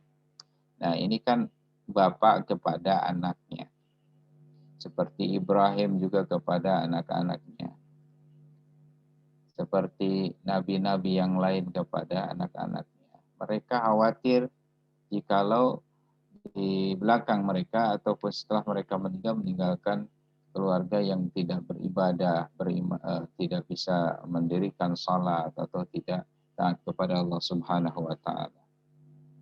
Kita harus khawatir meninggalkan keluarga yang lemah, kan gitu ya. Keluarga yang tidak punya keimanan terutama kepada Allah Subhanahu wa taala. Kita harus khawatir dengan wal yahsyal ladina law taraku min khalfihim dzurriyyatan dha'af, dengan keluarga yang lemah. Takutlah kalian, khawatirlah kalian jika meninggalkan law taraku min khalfihim, di belakang mereka, dzurriyyatan dha'af, lemah. Ya, lemah dalam berbagai aspek, lemah dalam ilmu, dalam amal, ya, lemah dalam akhlak, lemah dalam ekonomi, ya, semuanya ini menjadi diantaranya yang paling utama adalah tanggung jawab orang tua. Dan orang tua ini berperan sangat ya dalam membentuk kepribadian anak itu. Tadi kan tugasnya. Jadi tugas kita orang tua itu jelas dalam Al-Quran. Dan dalam hadis tentang pentingnya pendidikan orang tua ini ada dalam hadis kullu mauludin yuladu 'alal fitrah. Setiap anak yang dilahirkan itu terlahir dalam keadaan fitrah. Wa abawahu yuhawwidanihi aw yunassiranihi aw yumajjisanihi. Nah, tergantung orang tuanya mau dijadikan apa, mau dicetak seperti apa ya. Mau jadi Yahudi, mau jadi Nasrani, atau yumajjisani atau menjadi Majusi gitu ya. Nah, artinya mau jadi apapun gitu ya. Ya tentu kita inginnya jadi Muslim, jadi Islam ya, orang-orang yang beriman kepada Allah Subhanahu wa taala. Itu tergantung kepada orang tua. Ya, Pak abawahu di sini ya, tergantung orang tuanya. Jadi di sini pendidikan keluarga ini memerankan pendidikan yang sangat penting. Bahkan pendidikan ini bukan hanya setelah anak lahir ya. Bahkan jauh sebelumnya, istilahnya pada periode prakonsepsi, orang tua sudah ada peran untuk mencetak generasi yang baik atau generasi yang tidak baik. Istilahnya ada 3 periode. Periode prakonsepsi, ada premarital, ada postnatal. Jadi ada periode sebelum menikah lah, seperti itu. Nah, dalam periode ini Apa yang harus kita lakukan? Ya, memilih pasangan yang baik, gitu ya kan. Islam mengajarkan, Rasulullah SAW mengajarkan dalam surat Al-Bukhari dari hadis Bukhari ini, tungkahul mar'atu li arba'in, imaliha wali nasabiha wali jamaliha wali diniha fadfar bidatid din taribat yadak. Nah, ini sudah termasuk termasuk usaha kita bagaimana kita mendapatkan atau memiliki keturunan yang baik. Nikahilah perempuan. Masuk kalau perempuan memilih laki-laki ya. Karena 4 perkara, karena hartanya ya perlu, ya harta juga ya. Wasiatan di'afa itu diantaranya kan harta. Keturunan, lihat keturunannya, nasabnya gitu ya. Kemudian kecantikannya. Tapi yang terakhir walidiniha dalam ayat ini, dalam hadis ini justru yang menjadi pilihan. Pilihan prioritas yang harus menjadi prioritas kita. Fadfar bidatid din taribat yadak. Maka hendaklah memilih yang taat kepada agamanya, nanti kalian akan selamat gitu ya. Maka akan mudah segala urusan. Nah ini ya, ini termasuk bagaimana kita berusaha mencetak generasi-generasi yang baik. Jadi mulai dari prakonsepsi jauh Islam itu. Nah, jadi ini jadi otomatis sebetulnya ya kita menyiapkan generasi atau anak yang baik, peserta didik yang baik lah katanya gitu ya, atau manusia-manusia yang baik itu dimulai dari diri kita. Memang harus ibda binafsik ya, konsepnya itu ibda binafsik. Jadi setiap individu itu harus unggul dulu. Setelah unggul maka akan menghasilkan generasi-generasi yang unggul. Prenatal ya, prenatal itu setelah menikah. Sudah suami istri. Gimana supaya kita memiliki keluarga atau anak yang baik? Nah, kita harus juga sama ya, menciptakan suasana yang baik mulai dari sifat akademisnya. Seorang calon ayah, calon ibu harus taat kepada Allah, rajin beribadah, berdoa, memohon, meminta anak yang saleh. Rabbi habli min ladunka dzurriyyatan thayyibah, atau Rabbana hab lana min azwajina wa dzurriyyatina qurrata a'yun waj'alna lil muttaqina imama. Itu doa-doa yang harus terus dipanjatkan oleh calon orang tua, bapak ibu. Ya, banyak membaca Al-Qur'an, selalu berbudi pekerti yang baik ya. Sifat sikap seorang ibu dan bapak ini akan menjadi ya bibit ya, atau menjadi benih-benih yang akan kemudian tumbuh dalam diri seorang anak. Kemudian sifat-sifat ilmiah yang bersifat ilmiah ya, yang kita tahu lah ya, untuk menciptakan generasi yang baik harus ya tentu dari sisi fisik harus makan makanan yang halal, yang thayyib, bergizi ya, menjaga kesehatan, perlu juga berolahraga ya, menciptakan suasana hati yang baik ya, yang damai, yang tentram, bikin keluarga yang tentram ya, pelajari ilmu-ilmu agama, ilmu-ilmu umum, semua ilmu kita pelajari yang baik-baik ya. Ilmu-ilmu untuk mendidik anak terutama, merawatnya bagaimana, mengasuhnya bagaimana, ini di antara usaha-usaha yang harus dilakukan ya dalam lingkup Islami tentu. Kemudian setelah lahiran, bagaimana setelah lahir?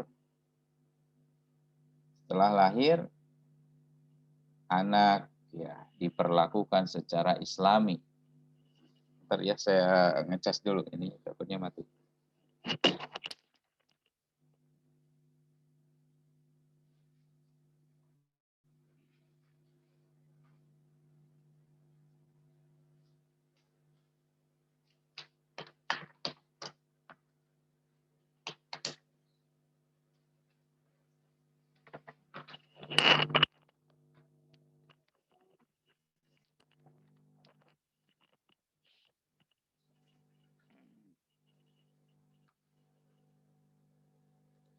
Ya, masih mengikuti suara saya ada?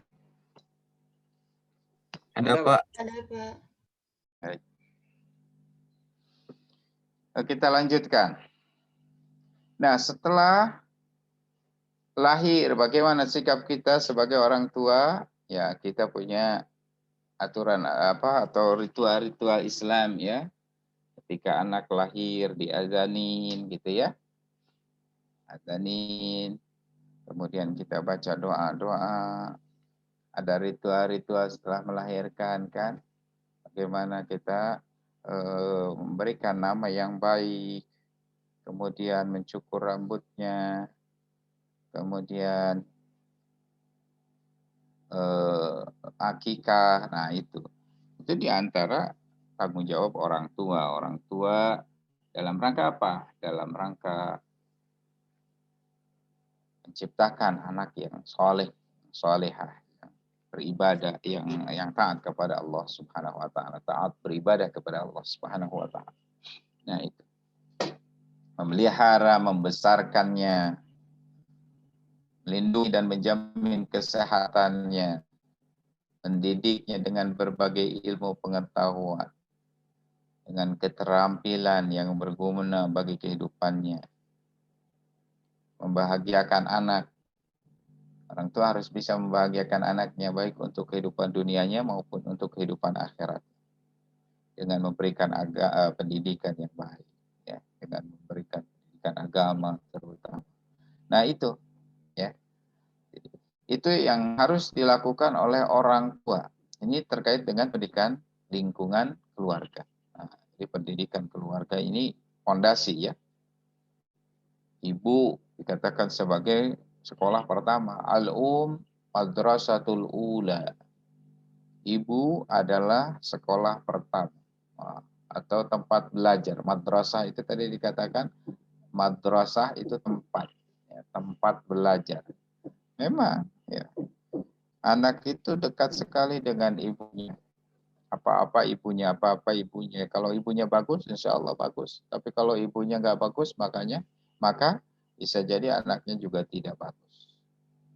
Karena itu kalian bagi perempuan harus jadi ibu-ibu yang baik ya. Bagi laki-laki Gilang, pilihlah calon ibu untuk anakmu yang baik. Ya. Anak-anak IPAI insya Allah baik-baik. Pilihlah salah satunya. Ya. Itu ya.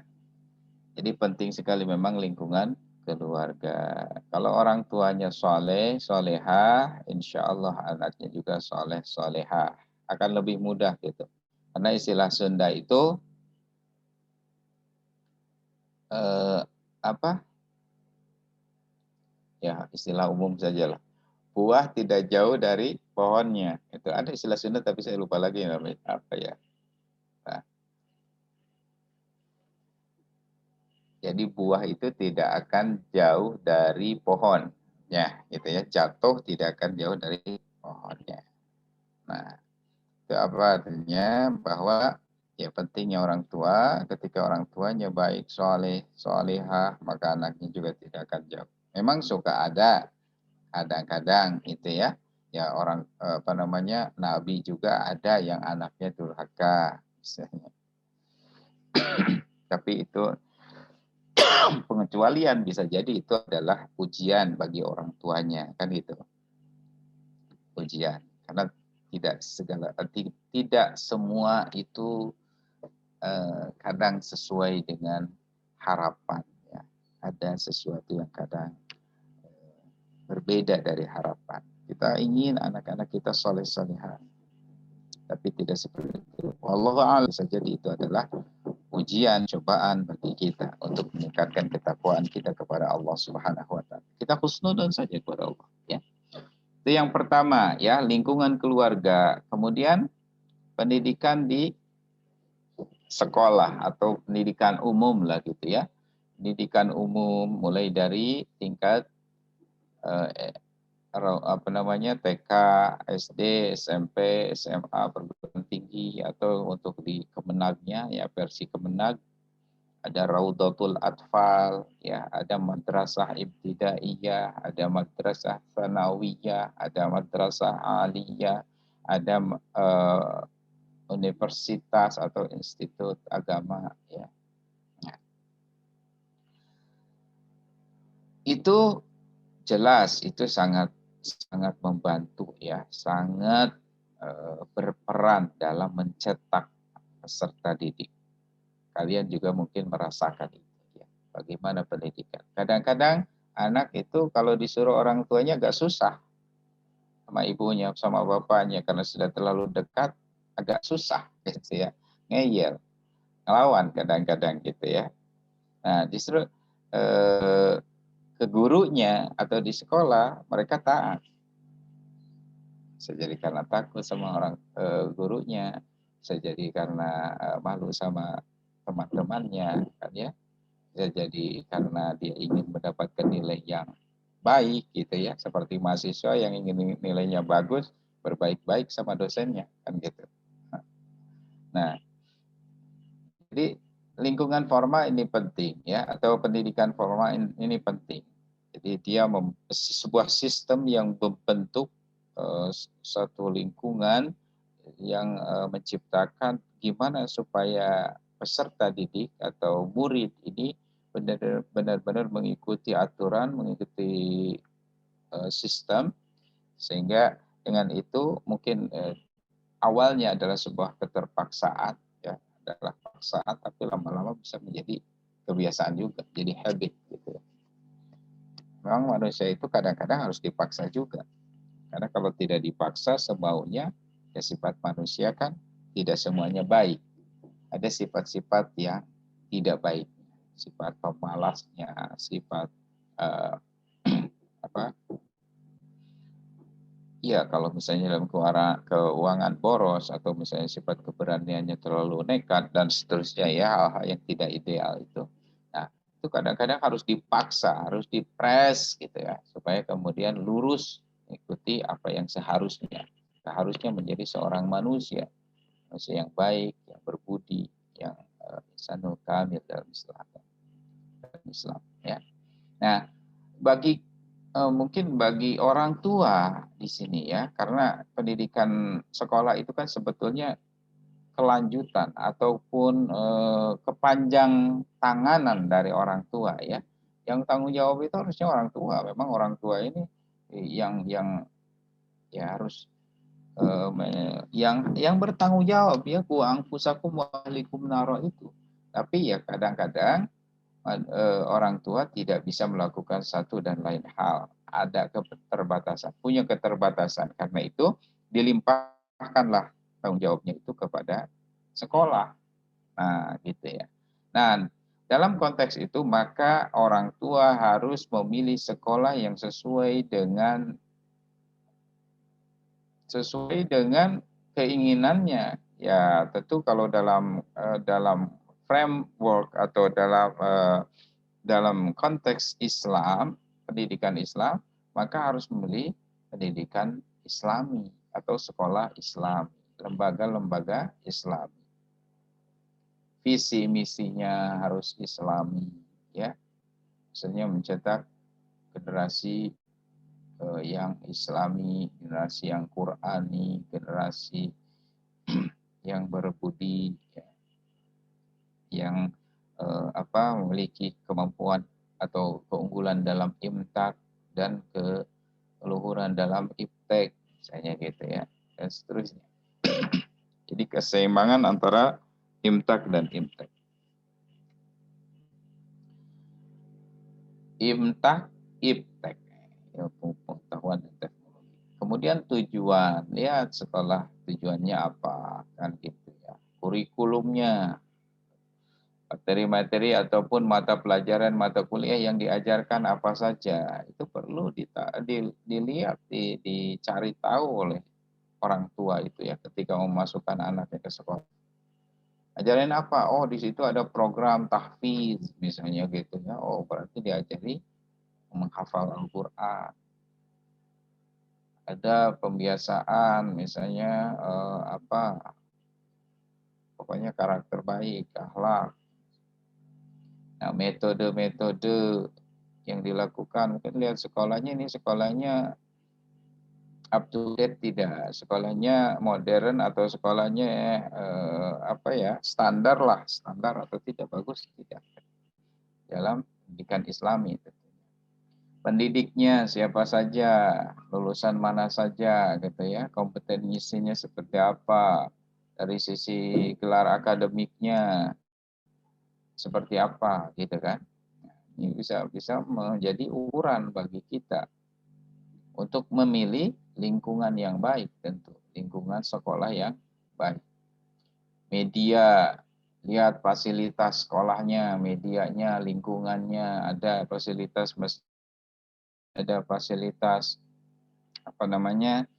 media-media pembelajaran yang mendukung supaya anak itu bisa belajar dengan baik,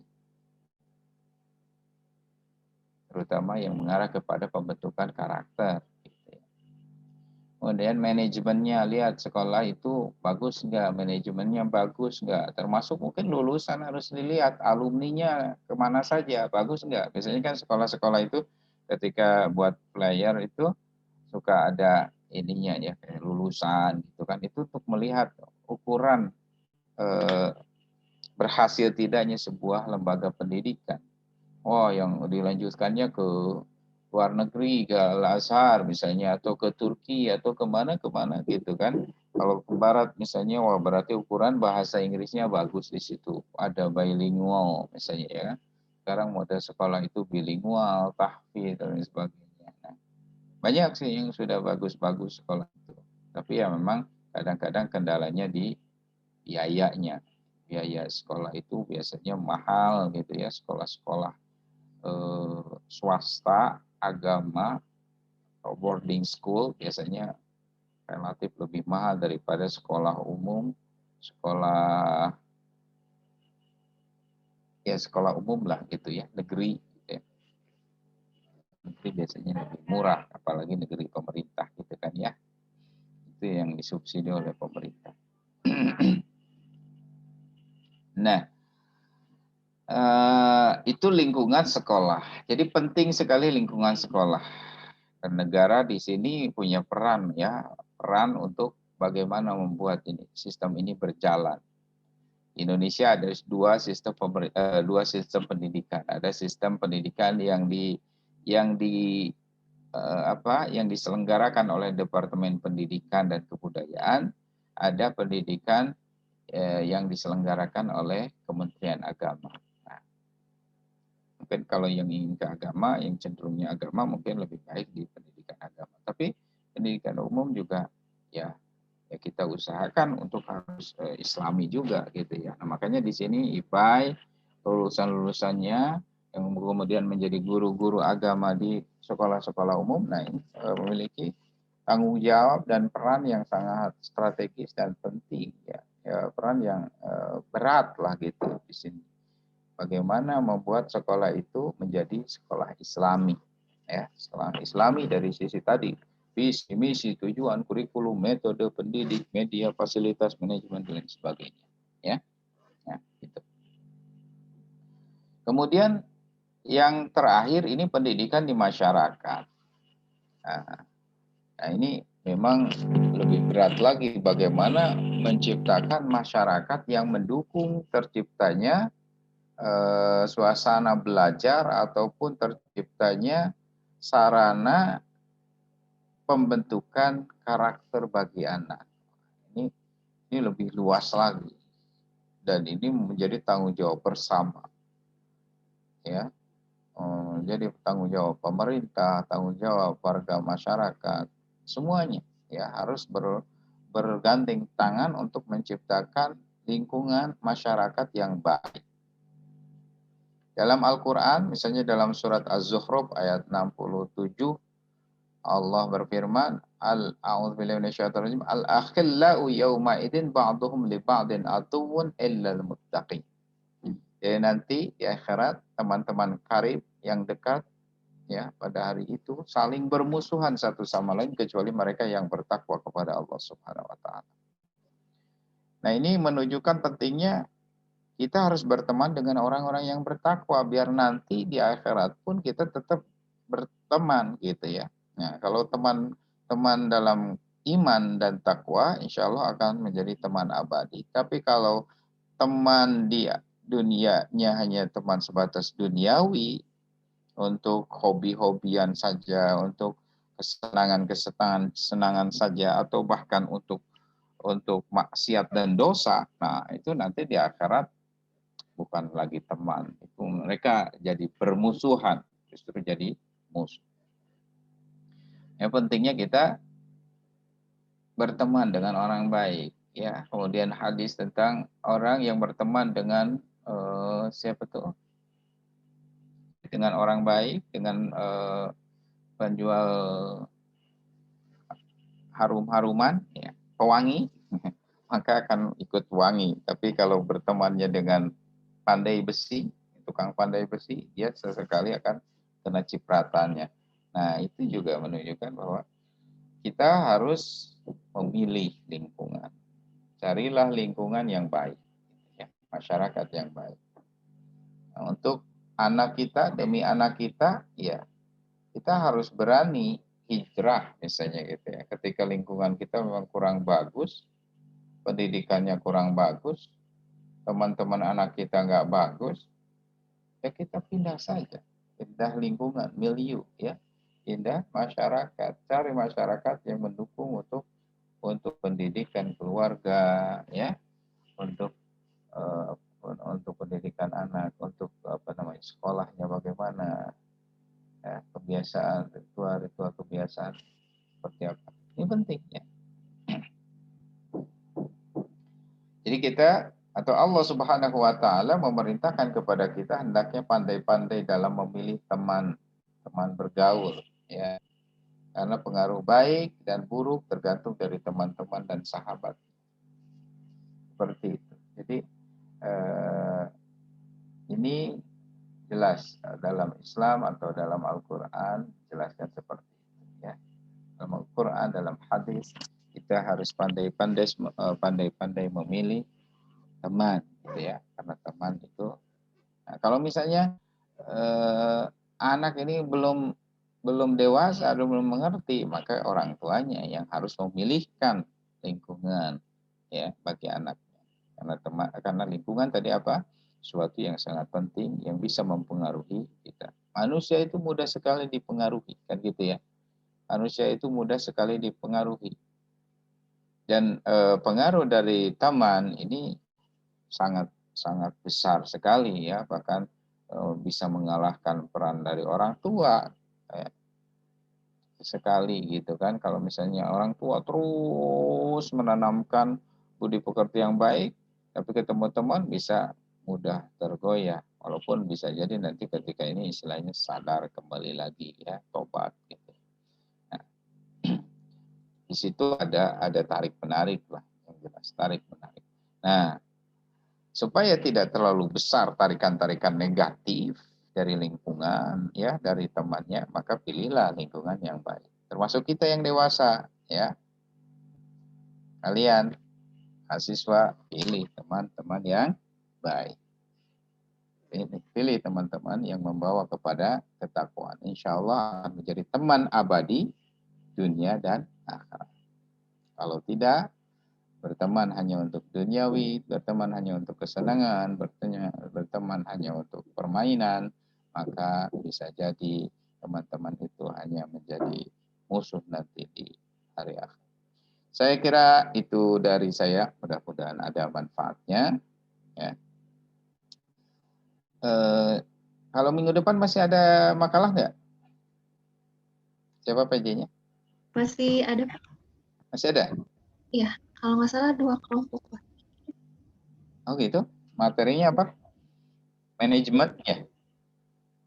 Kurang tahu, Pak. Kelompok 11. Masih ada ya? Ya udah, kalau masih ada berarti bisa jadi besok minggu depan, berarti tanggal sekarang udah 7 ya. Nanti tanggal berapa? 4.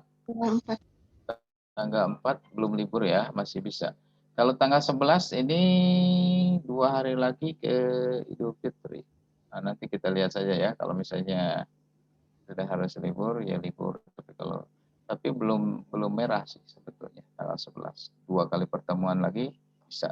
Kalau 2 kali pertemuan lagi masih ada, kita bisa ya. Apalagi ya Zoom seperti ini kan santai. Baik. Mudah-mudahan ada manfaatnya. Sekali lagi kita tutup dengan kifaratul majlis. Subhanakallahumma wa bihamdika asyhadu an la ilaha illa anta astaghfiruka wa atubu ilaik. Aqulu qouli hadza wa astaghfirullahal azim li wa lakum. Assalamualaikum warahmatullahi wabarakatuh. Waalaikumsalam warahmatullahi wabarakatuh. Waalaikumsalam. Terima kasih Ustaz. Nuhun, Pak.